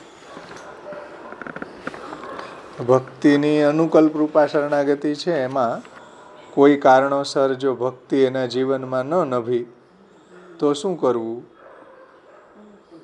ભક્તિ તો કરતા હતા પણ કોઈ કારણોસર એના જીવનમાં ભગવદ ભજન ન નભી શક્યું તો એના અનુકલ્પ રૂપે શરણાગતિનો ઉપદેશ મહાપ્રભુજીએ આપેલો છે કે ભાઈ કાંઈ ન થાય તો કમસે કમ પ્રભુના શરણાગતિ તો કરો. ભક્તિ તો નથી બની શકતી, ચલો. અથવા તો પહેલાં ભક્તિ કરતા હતા અને કોઈ કારણોસર એવો કોઈ પ્રતિબંધ આવી ગયો તો શું કરવું? અથવા તો ભક્તિ થઈ જ નથી શકતી તો શું કરવું? તો કમસે કમ અનુકલ્પ રૂપા ગૌણ કલ્પમાં ભક્તિ મુખ્ય છે પણ નથી જ કોઈ એવી કન્ડિશન કે જેની અંદર હું ભક્તિ કરી શકું તો શું કરવું? તો ભગવાનનું શરણાગતિ કરવી. કે ભક્તિ ન બની શકતી હોવાથી જે ભક્તિની અનુકલ્પ રૂપા શરણાગતિ છે. સમજમાં આવ્યું ને વાત? અને ભક્તિની વિકલ્પ રૂપા શરણાગતિ પણ છે. એનો પણ વિચાર ત્યાં પંચશ્લોકીમાં આ બધા શરણાગતિના પ્રકારો સમજાવ્યા છે ને, ટીકામાં ત્યાં સમજાવ્યું છે. હા, અને એ જે વિકલ્પ રૂપા છે ને એ લીલા સામયિક છે. એટલે પ્રભુની અવતાર દશામાં એમ કે જ્યારે પ્રમેય બલ લીલા સામયિક હોય ત્યારે આના અધિકારી શુદ્ધ પુષ્ટિ જીવો હોય છે. આ ભક્તિની વિકલ્પ રૂપા તો કોઈ દિવસ હોઈ ન શકે આમ વિચારીએ તો, કારણ કે ભક્તિની વિકલ્પ રૂપા શરણાગતિ સમજવી ઘણી કઠિન છે. પરંતુ એ લીલા સામયિક છે ને એના અધિકારી શુદ્ધ પુષ્ટિ જીવો જ હોય છે. એમાં જીવે કંઈ કરવાનું રહ્યું ન હતું. પ્રભુ જ જીવ પાસે એવી રીતના આવી ગયા કે જીવ સંસારમાં જવા માગતો હોય તો ન જઈ શકે, છટકવા માગતો હોય તો છટકી ન શકે. પ્રભુએ આવીને જીવને પકડી લીધો મારજારી સાવક ન્યાયની જેમ. એટલે ભક્તિની પરવા પ્રભુએ ત્યારે કરી નથી એમ. સમજાણું ને? અને તે વખતે જીવ પ્રભુને શરણાગત થયો તે પ્રમેય બલની શરણાગતિ છે. સમજમાં આવી ને વાત? કે જે ભક્તિની વિકલ્પ રૂપા શરણાગતિ છે ને એ આપણે શુદ્ધ પુષ્ટિ જીવો જે વ્રજ ભક્તો છે એના સંદર્ભમાં આ વાતને સમજી શકીએ.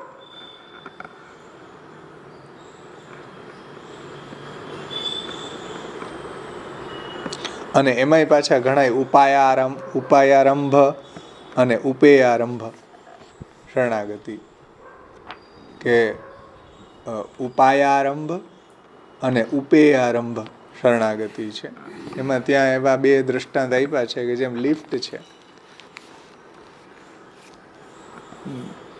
તો એની અંદર ઇનિશિયેટિવ જીવ લે છે ચડવાનો. લિફ્ટ તો પહોંચાડી દે ઉપર, એમાં જીવ કાંઈ પ્રયત્ન નથી કરવો પડતો. બે પ્રમેય માર્ગી શરણાગતિ છે. અને બીજું એક દ્રષ્ટાંત આપ્યું છે એમાં કન્વેયર બેલ્ટ. વિમાનમાં આપણે જઈએ તો ત્યાં આપણે કંઈ કરવાનું હોતું નથી. આપણો સામાન છે, આપણે ઊભું રહેવાનું. એ જે ઓલું કન્વેયર બેલ્ટ હોય ફરતો હોય, આપણે જ્યાં ઊભા હોય ત્યાં આપણો સામાન આવી જાય. સમજાણું ને? ત્યાં જીવે કાંઈ સાધન કરવાનું નથી એમ. અને એ પુષ્ટિ છે, શુદ્ધ પુષ્ટિની વાત છે કે ત્યાં ભગવાન જ એવા પધારી ગયા કે જીવ કાંઈ કરવા સમર્થ જ નથી એમ. કાંઈ નહીં સાધન છે, ભગવાન જ એની સામે એવા ધમકી ગયા, તો જીવ શું કરે? અને જે આધુનિક પુષ્ટિ જીવ છે એની અંદર પણ ભગવાન પ્રમેય બલથી જ એને શરણનું દાન કરે છે. કારણ કે યમે વેશ વૃણુતે તેન લભ્યૈ તસ્ય સાત્મા વિવૃણુતે તનુ સ્વામ. ભગવાન જેનું વર્ણ કરે એ જ ભગવાનને શરણાગત થઈ શકે. પરંતુ ડિફરન્સ એટલો છે કે વા ભગવાન પોતે એ જીવને શરણે લઈ રહ્યા છે, અને અહીંયા આરંભ જીવે કરવાનો છે. લિફ્ટમાં ચડવાનો ઇનિશિયેટિવ જીવે લેવાનો છે કે એને ચડવું પડશે, પછી લિફ્ટ ઉપર પહોંચાડી દેશે. એ પ્રમેય બલ જ છે, આ પણ પ્રમેય બલ છે, પણ આરંભ અહીંયા જીવે કરવાનો છે. વા ભગવાન આરંભ કરે છે. શુદ્ધ પુષ્ટિની શરણાગતિ જે છે એની અંદર આરંભ છે ભગવાન કરે છે, અને અહીંયા જીવે. અન્યસ્ય ભજનં તત્ર સ્વતો ગમનમેવ ચ પ્રાર્થના કાર્ય માત્રેપી તતોન્યત્ર વિવર્જેત અવિશ્વાસો ન કર્તવ્યમ સર્વથા બાધકસ્તુ સ બ્રહ્માસ્ત્ર ચાતકો ભાવ્યો પ્રાપ્તમ સેવેત નિર્મમ. આ જીવે કરવાના છે સાધન.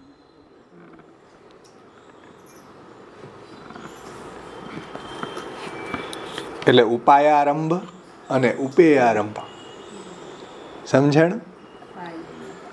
કે અહીંયા જીવે ઇનિશિયેટિવ લેવાનો છે. વા જીવે કાંઈ નથી કરવાનું, ભગવાન એને સંભાળે છે.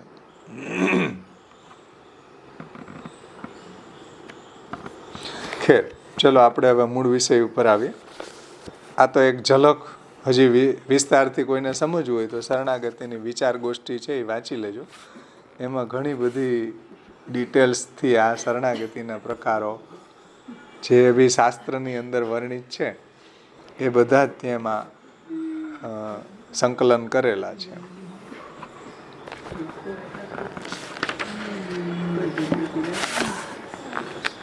હવે આપણે આગળ વધીએ. પૃથક શરણ માર્ગ ઉપદેષ્ટામાં શ્રી ગોકુલનાથજીની ટીકા જોઈ. ત્યાર પછી આગળનું નામમાં શ્રી કૃષ્ણ હાર્દવીતમાં શ્રી ગોકુલનાથજી આજ્ઞા કરે છે. જુઓ, નનુ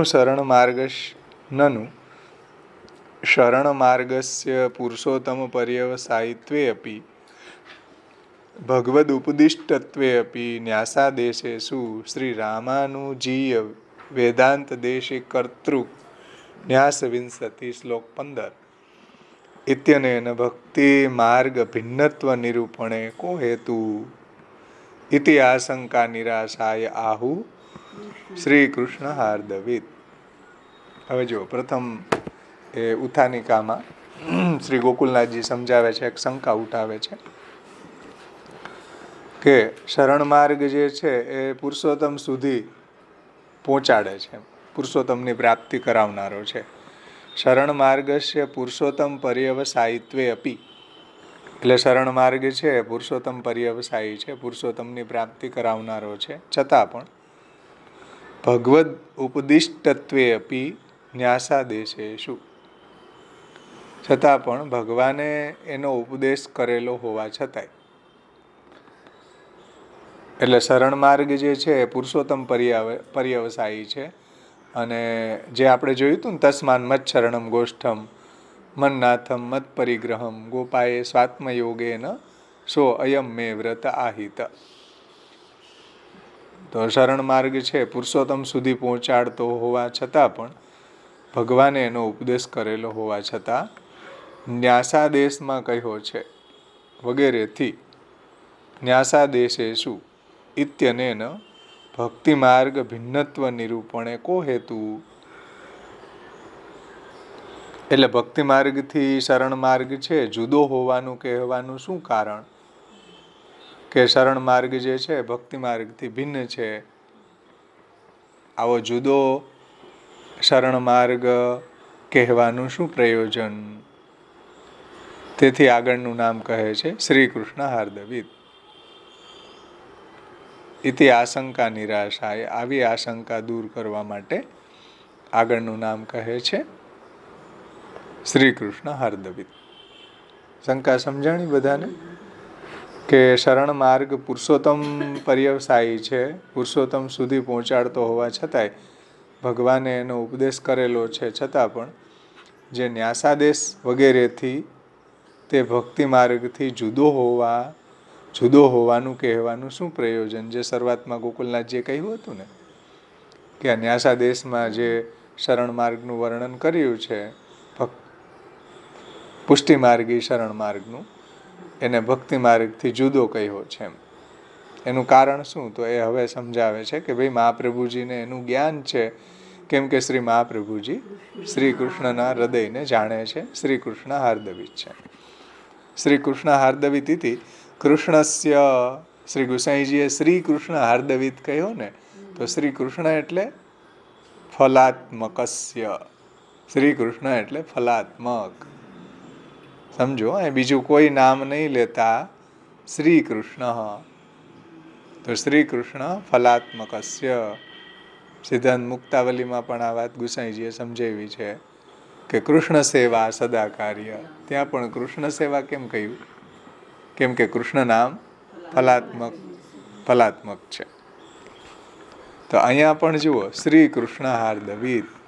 કૃષ્ણસ્ય ફલાત્મકસ્ય હાર્દમ યાની અભિપ્રાયમ.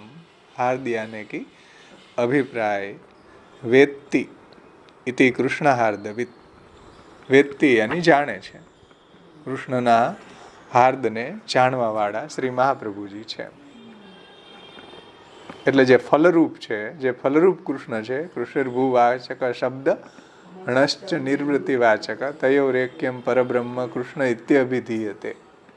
કૃષ્ણ એટલે સદાનંદ ફલાત્મક, અને એ ફલાત્મક શ્રી કૃષ્ણના હાર્દ એટલે અભિપ્રાયને વિત્ત એટલે જાણે તે શ્રી કૃષ્ણ હાર્દવિત. શ્રી કૃષ્ણના હૃદયને જાણનારા શ્રી મહાપ્રભુજી છે. તેથી જ આ રહસ્ય સમજાવી શકે ને કે આવી રીતના શરણ માર્ગ અલગ અલગ છે. મર્યાદા માર્ગી શરણ માર્ગ અલગ છે, પુષ્ટિ માર્ગી શરણ માર્ગ અલગ છે, પછી ભક્તિ માર્ગ અલગ છે, ભક્તિ માર્ગથી એક પૃથક શરણ માર્ગ છે. આ રહસ્ય મહાપ્રભુજી જાણે છે, કેમ કે શ્રી કૃષ્ણના હાર્દને જાણનારા હોવાથી. શરણ માર્ગસ્ય ભક્તિત્વમ ચેત સ્યાત તર્હિ ભક્તે સાક્ષાત સ્વરૂપ સંબંધ ફલકત્વવત શરણ માર્ગસ્યાપી તત્ફલકત્વેનૈવ ઉપદેશઃ સ્યાત.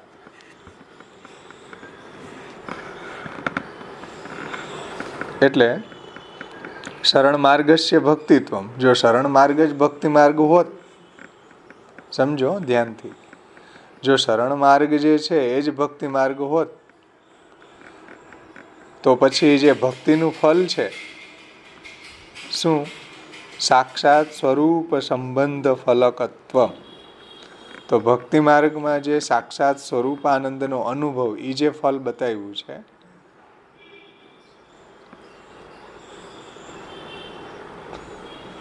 એની પેઠે શરણ માર્ગસ્યાપી તત્ફલકત્વનૈવ ઉપદેશ હતો. પછી એવી જ રીતના શરણ માર્ગનું ફલ પણ કહેવું જોઈતું હતું, એવું સાક્ષાત સ્વરૂપ સંબંધી. સમજાય છે વાત? ફરીથી સમજો.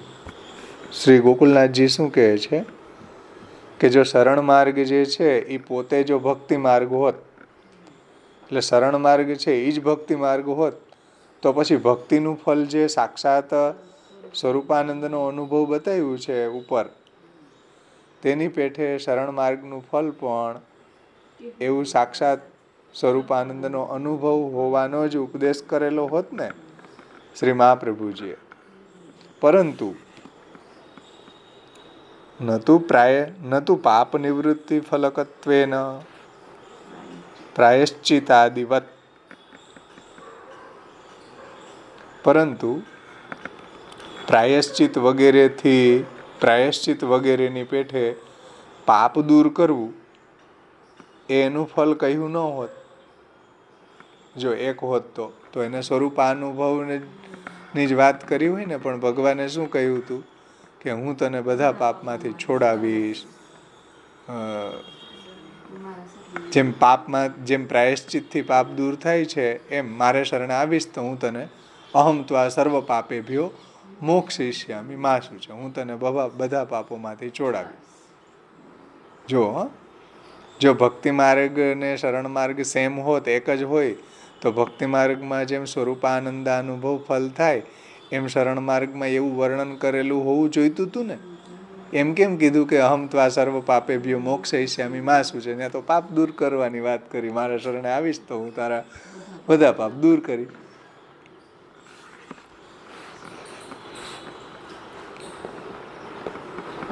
ન તું પાપ નિવૃત્તિ ફલકત્વેન પ્રાયશ્ચિતાદિવત, એટલે જેમ પ્રાયશ્ચિત કરવાથી પાપ દૂર થાય છે એવી રીતના તું મારે શરણે આવી જા તો તારા બધા પાપો દૂર થઈ જશે ભાઈ.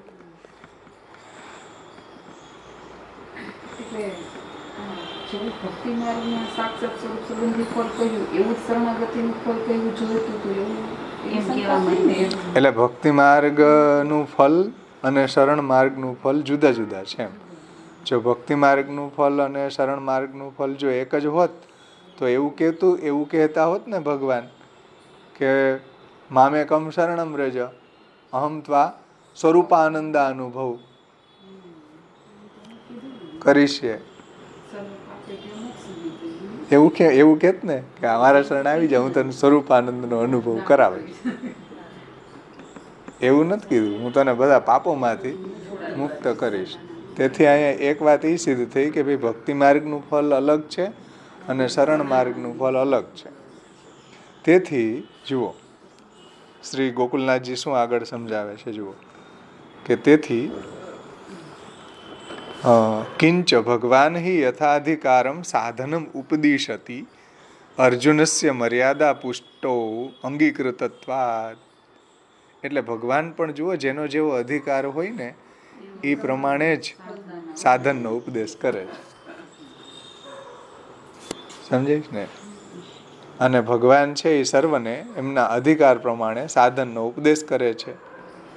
અને અર્જુનજી છે એનો મર્યાદા પુષ્ટિમાં અંગીકાર છે.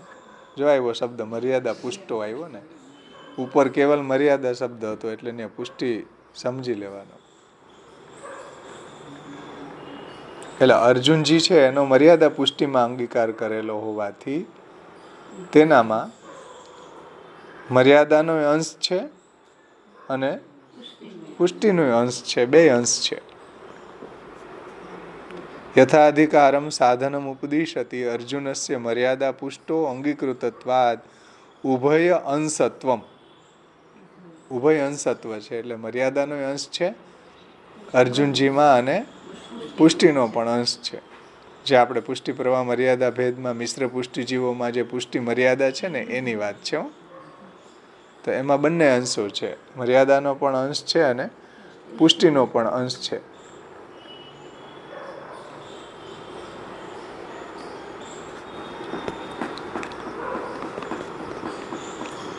તો અર્જુનસ્ય મર્યાદા પુષ્ટો અંગીકૃતત્વાદ ઉભય અંશત્વમ જ્ઞાત્વા, ઉભય અંશત્વ એમાં છે જાણીને, ઉભય સાધનાર્થમ શરણગમનસ્ય પાપનાશ સાધનત્વેન સમર્યાદાંશત્વમ પાપફલશોક નિવારણે સાધનાંતરમ અનુક્ત્વા સ્વસ્યૈવ સાધનત્વેન પુષ્ટિ અંશત્વમપી જ્ઞાપિત્વા શરણમાર્ગોપદેશસ્ય કેવલમ સ્વાધીનત્વેન સ્વવાક્યકરણસ્યૈવ ફલત્વમ જ્ઞાપિત્વા યુદ્ધકરણે યોજિતવાન. એવડું મોટું વાક્ય છે, લાંબુ. હા, હજી તો એ ફૂલ સ્ટોપ નથી આવ્યો, અલ્પ વિરામ.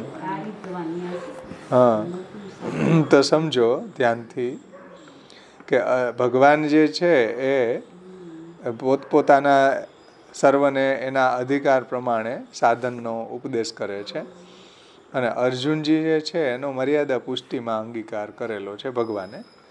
અને મર્યાદા પુષ્ટિમાં અંગીકાર કરેલો હોવાથી તેનામાં બંને અંશો છે, મર્યાદાનો અંશ છે અને પુષ્ટિનો અંશ છે. તો બંને અંશ હોવાનું જાણીને એ બંને અંશોનું અહીંયા સમાધાન થાય છે. એટલે એ બંને અંશો જે છે, મર્યાદાનો અંશ અને પુષ્ટિનો અંશ, એનું સમાધાન થાય એટલા માટે શરણે જવું અને પાપનો નાશ, બે વાત અહીં બતાવી. જુઓ,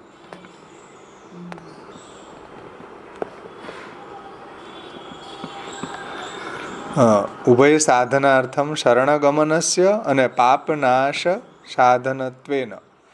એટલે શરણે જવું અને પાપના નાશ, શરણે જવું એ પાપના નાશનું સાધન હોવાથી, શરણે જવું અહમ ત્વા સર્વ પાપેભ્યો મોક્ષયિષ્યામિ, તું મારે શરણે આવી જા, હું તને બધા પાપોમાંથી મુક્ત કરીશ. તો એ જે અર્જુનજીનું શરણગમન છે એ પાપના નાશનું સાધન છે ને. એનું જે શરણગમન થયું એ કયા પ્રકારનું થયું? પાપના નાશ માટે. જુઓ, શરણગમનસ્ય પાપનાશ સાધનત્વેન, પાપના નાશના સાધનત્વેન શરણગમન. સમજાય છે વાત? પાપના નાશનું સાધન હોવાથી એની અંદર સમર્યાદાંશત્વમ, મર્યાદાનો અંશ છે. કારણ કે પાપના નાશની વાત આવી ને, એ મર્યાદાનો અંશ છે.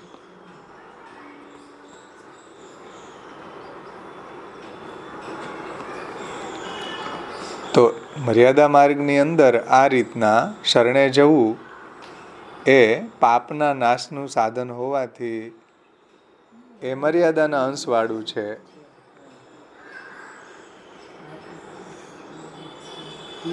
અને પાપ ફલ શોક નિવારણે, પાપના ફલરૂપી જે શોક છે, પાપ ફલ શોક નિવારણે સાધનાંતરમ અનુક્ત્વા,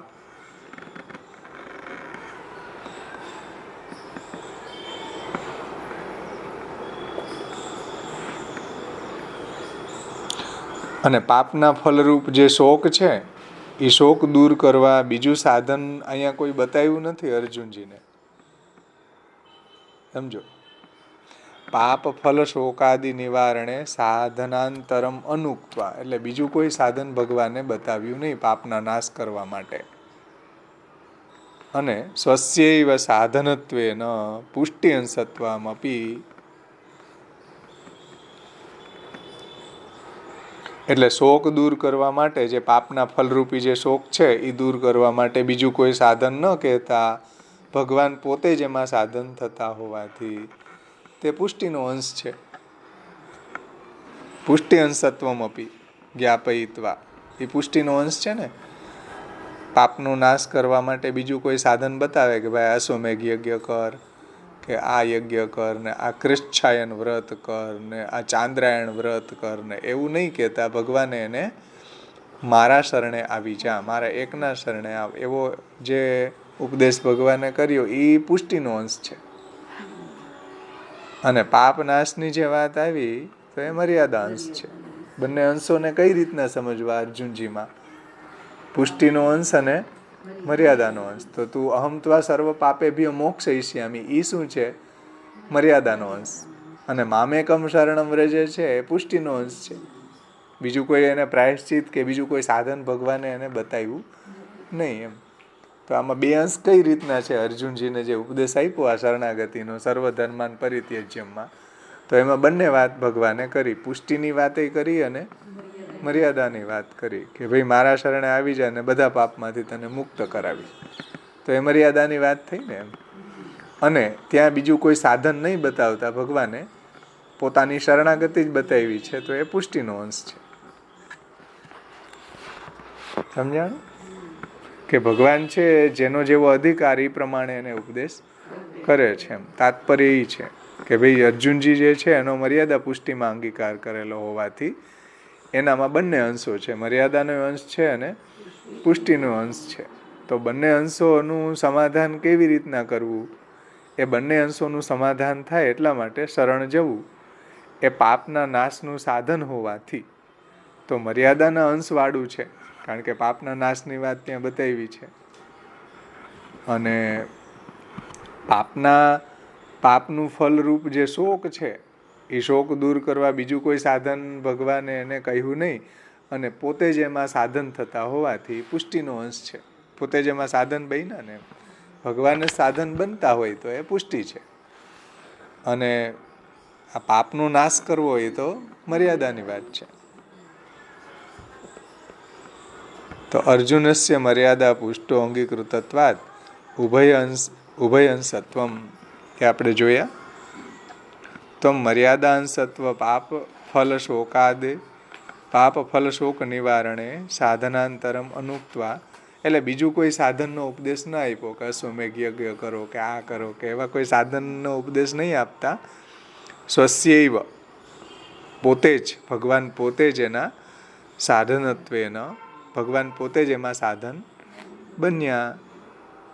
એ પુષ્ટિ અંશત્વમપી જ્ઞાપયિત્વા શરણ માર્ગોપદેશસ્ય કેવલમ સ્વાધીનત્વેન સ્વવાક્યકરણસ્યૈવ ફલત્વમ જ્ઞાપયિત્વા યુદ્ધકરણે યોજિતવાન.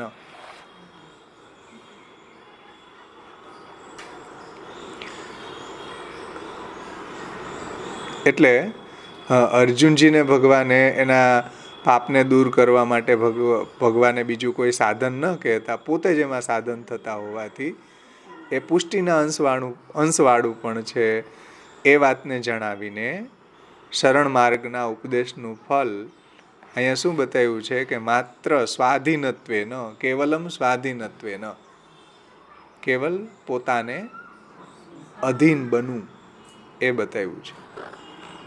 શરણ માર્ગોપદેશસ્ય કેવલમ સ્વાધીનત્વેન, કેવલ એ ભગવાનને સ્વાધીન થઈને રહેવું. સમજીશ ને વાત?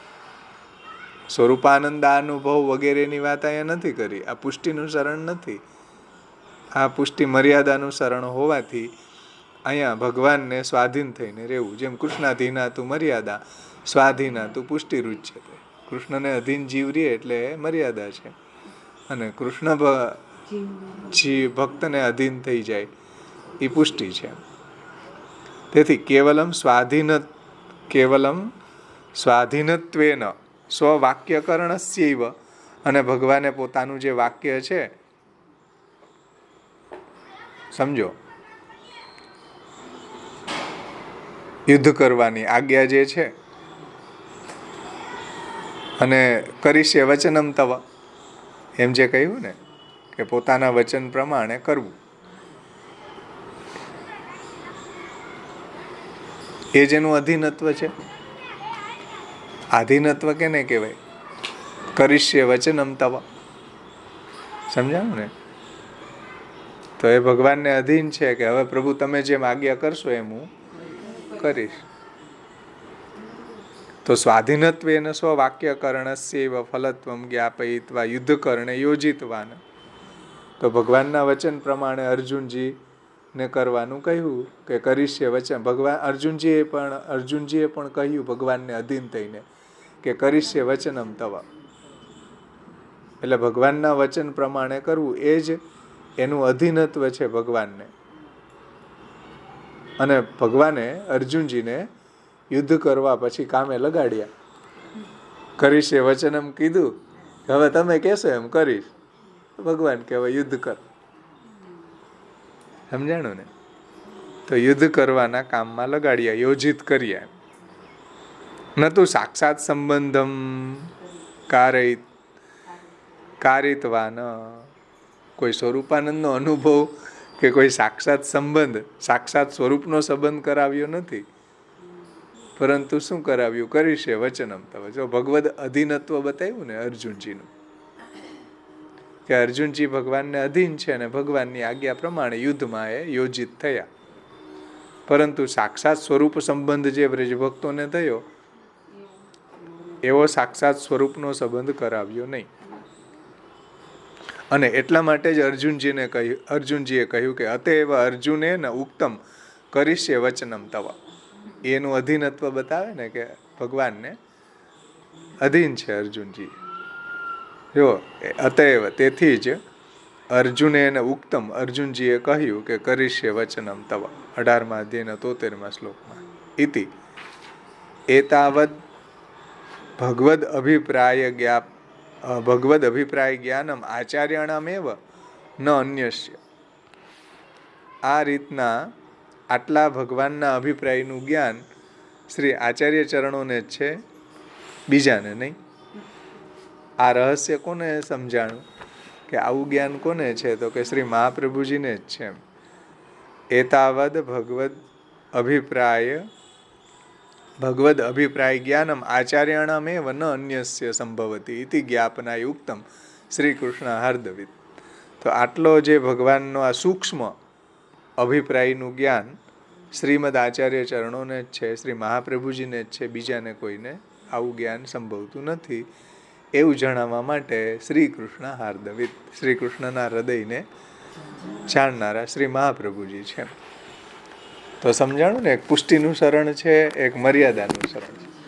પુષ્ટિના શરણમાં ભગવાન ભક્તને અધીન થઈ જાય છે, અને મર્યાદાના શરણમાં જીવ ભગવાનને અધીન થાય છે કે કરીશ્ય વચનમ તવ નષ્ટો મોહા સ્મૃતિ લબ્ધ્વા ત્વત્પ્રસાદાદ મયાચ્યુત સ્થિતો અસ્મિ ગત સંદેહો કરીશ્ય વચનમ તવ. તો ત્યાં જીવ ભગવાનને અધીન છે. તો આ જે સૂક્ષ્મતા છે એનું રહસ્ય જે ભગવાને ના હૃદયનો જે ભાવ છે એ મહાપ્રભુજી સમજે છે, એટલે શ્રી કૃષ્ણના હૃદયને જાણનારા છે. સમજાણું ને કે પુષ્ટિનું શરણ અલગ છે, મર્યાદાનું શરણ અલગ છે, પછી શરણ માર્ગ જે છે એ ભક્તિથી પણ એક પૃથક શરણ માર્ગ અલગ જુદો છે. આ રીતના ભક્તિ માર્ગના ફલનો વિચાર કરીએ તો ભગવત સ્વરૂપ આનંદ છે કે અલૌકિક સામર્થ્ય ઇત્યાદિ છે. શરણ માર્ગના ફલનો વિચાર કરીએ તો સાયુજ્ય મોક્ષ છે. એ રીતના પણ આપણે સમજી શકીએ. ફલનો વિચાર કરવો હોય તો ઘણી રીતે આને સમજી શકાય. પૃથક શરણ માર્ગ ઉપદેષ્ટા બીજા બધા ટીકાકારોએ પણ ઘણું આમાં સમજાવ્યું છે. આપણે આવતે વખતે લેશું. આમાં કોઈને કંઈ પ્રશ્ન હોય તો પૂછી શકો.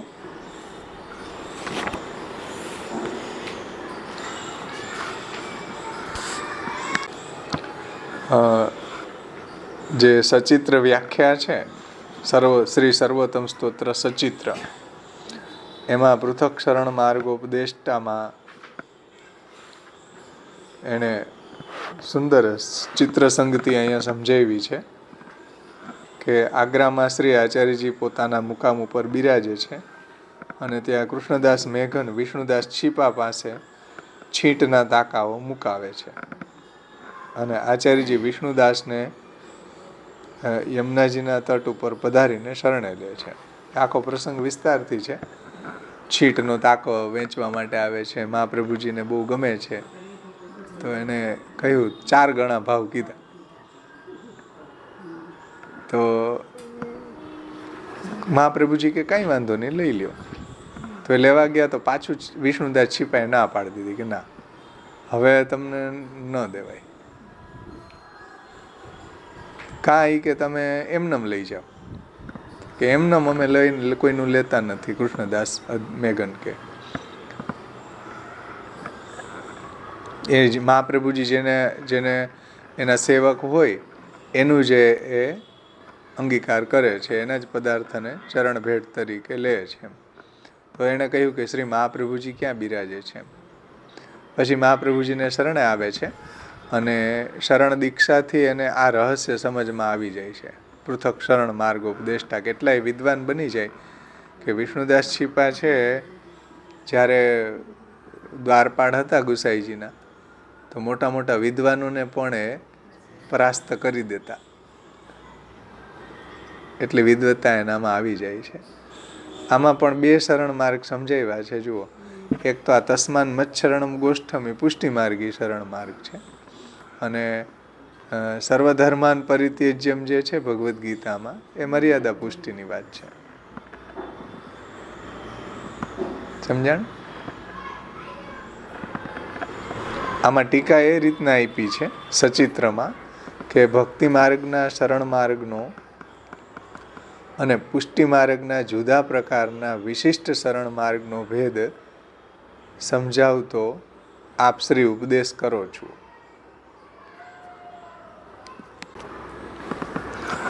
ભક્તિ માર્ગમાં શરણ માર્ગના મર્યાદા શરણ અને પુષ્ટિ શરણ એવા 2 ભેદ છે. જીવ ભગવાનને શરણે જાય એ મર્યાદા શરણ છે, અને ભગવાન જીવને શરણે લે તે પુષ્ટિ શરણ છે. મર્યાદા શરણ માર્ગમાં પાપથી મુક્ત થવાની કામનાવાળા જીવો ભગવાનનું શરણ લે છે. જે હમણાં આપણે ગોકુલનાથજીની ટીકામાં જોયું ને કે સર્વ પાપેભ્યો મોક્ષિષ્યામિ મા શુચ, એ મર્યાદાનો અંશ છે. પણ મારા શરણે આવું બીજું કોઈ સાધન ભગવાને ન બતાવ્યું, પરંતુ ભગવાને પોતાનું શરણ લેવાનું કહ્યું, એ પુષ્ટિની વાત છે.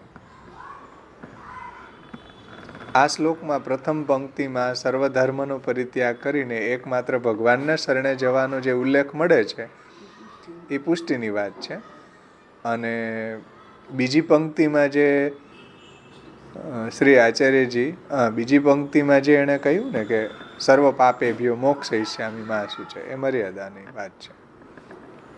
અને 10મા સ્કંધની અંદર જે તસ્માન મચ્છરણમ ગોષ્ઠમ મન્નાથમ મત પરિગ્રહમ ગોપાએ સ્વાત્મયોગેન સો અયમ મે વ્રત આહિત, જે હમણાં આપણે ગોકુલનાથજીની ટીકામાં જોયું, તો એમાં શરણાગત જીવોની પાપ મુક્તિનો ઉલ્લેખ મળતો નથી. સમજો, એમાં કોઈ પાપ મુક્તિની વાત ભગવાને ન કરી, જે ભાગવતજીની અંદર આ શ્લોકમાં સાધન પ્રકરણનો છે ને 10મો સ્કંદ 22મા અધ્યાયનો 18મો શ્લોક છે.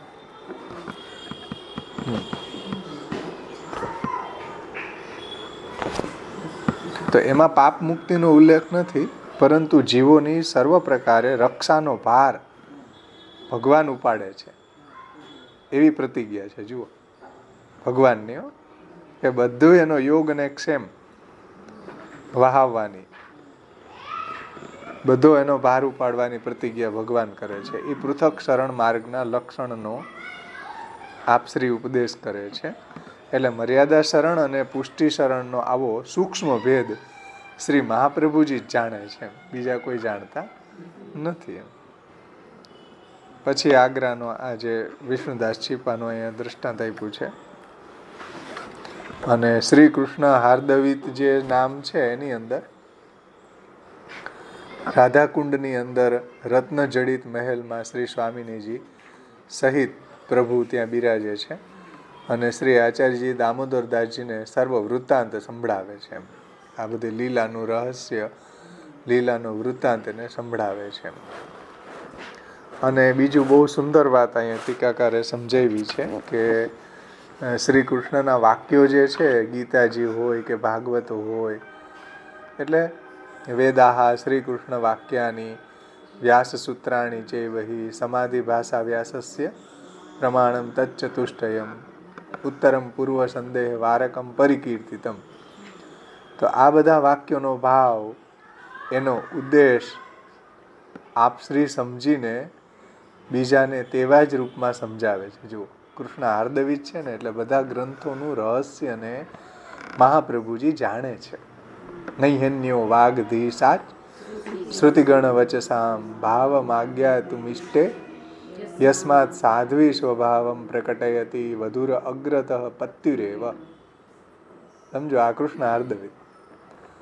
શ્રી કૃષ્ણ હાર્દવિતની સંગતિ જોઈ હોય તો આ શ્લોક જુઓ. નૈહન્યો વાગધી સાચ શ્રુતિગણ વચસામ ભાવમ આજ્ઞાતુમ ઇષ્ટે યસ્માત સાધ્વી સ્વભાવમ પ્રકટયતિ મધુર અગ્રત પત્તિરેવ. વલ્ભાષ્ટકમાં છે ને, સમજો રહસ્ય. તો મહાપ્રભુજી કૃષ્ણ હાર્દવિત છે. મહાપ્રભુજીએ આ જે બધા ભગવાને જે શાસ્ત્રો પ્રગટ કર્યા છે, પુરાણો, વેદ, ગીતા, બ્રહ્મસૂત્ર, ભાગવત ઇત્યાદિ, એના રહસ્યને મહાપ્રભુજી જાણે છે, એટલે કૃષ્ણ હાર્દવિત. એટલે અહીંયા ટીકાકારોએ કોણે, વલ્લભજીએ કે કોઈ ઈ શ્લોક ટાંક્યો છે. જુઓ, મહાપ્રભુજી છે એ શ્રી કૃષ્ણ હાર્દવિત છે, એટલે હરિરાયજીએ ટાંકેલો છે કે આચાર્યાણામ પ્રાકટ્યમ ગૂઢાર્થ પ્રાકટ્યાર્થમ ભાગવત ગૂઢાર્થ પ્રાકટ્યાર્થમ તદેવ ઉક્તમ અસ્મત પ્રભુચરણે અર્થમ તસ્ય વિવેચિતુમ નહિ વિભોર વૈશ્વા નરાદ વાક્પતે.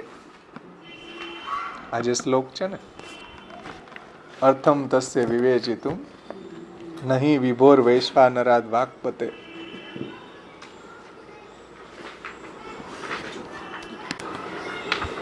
કેટલામું છે? પહેલા જ સુબોધનીજીના મંગલાચરણની જે કારિકાઓ છે એમાં 5મી જ કારિકા છે, અર્થમ તસ્ય વિવેચિતુમ. જુઓ, આ શ્રી કૃષ્ણ હાર્દવિત છે. હરિરાયજીની ટીકા આપણે લેશું, પણ અહીંયા જે સચિત્રમાં આ વાત સમજેવી ને એટલે યાદ આવી ગયું કે મહાપ્રભુજીને ઠાકોરજીએ ભાગવતના ગૂઢ અર્થ પ્રગટ કરવાની આજ્ઞા કરી. જો શ્રી કૃષ્ણ હાર્દવિત હોય તો જ આ શક્ય છે ને, એમ કે અર્થમ તસ્ય વિવેચિતુમ નહીં વિભોર વૈશ્વા નરાદ વાક્પતે રન્યસ્તત્ર વિધાય માનુષમામ વ્યાસવત શ્રીપતિ દત્વા જ્ઞાનંચ કૃપાવલોકન પટુર્યસ્મા દતોહમ મુદા ગૂઢાર્થમ પ્રકટી કરોમી બહુધા વ્યાસસ્ય વિષ્ણુ પ્રિયમ. ભાગવતના ગૂઢ અર્થને પ્રગટ કરવા માટે આ વાક્પતિ શ્રી મહાપ્રભુજી સિવાય બીજો કોઈ સમર્થ નથી. એટલે ભાગવતના ગૂઢ અર્થને પ્રગટ કરવા માટે મહાપ્રભુજીનું ભૂતલ ઉપર પ્રાગટ્ય થયું. તેથી શ્રી મહાપ્રભુજી કૃષ્ણ હાર્દવિત છે. સમજાણું ને? મહાપ્રભુજી ઠાકોરજીના હૃદયની વાતને જાણનારા છે કે ભાઈ ભાગવતમાં તો ભગવાનના સ્વરૂપનું વર્ણન છે ને, જેવું ભગવાનના સ્વરૂપને ભગવાન જાણે ભાગવતને એવું કોણ જાણી શકે? બીજું કોઈ સમર્થ નથી. એટલે પોતાના જ મુખારવિંદ રૂપ શ્રી મહાપ્રભુજીને ભૂતલ ઉપર પ્રગટ કરીને આ ભાગવતનો ગૂઢ અર્થને પ્રગટ કર્યો. શ્રી ભાગવત ગૂઢાર્થ પ્રકાશન પરાયણ શ્રી ભાગવત પિયુષ સમુદ્ર મથન કમ તત્સાર ભૂતરાસ સ્ત્રી ભાવપૂરિત વિગ્રહ.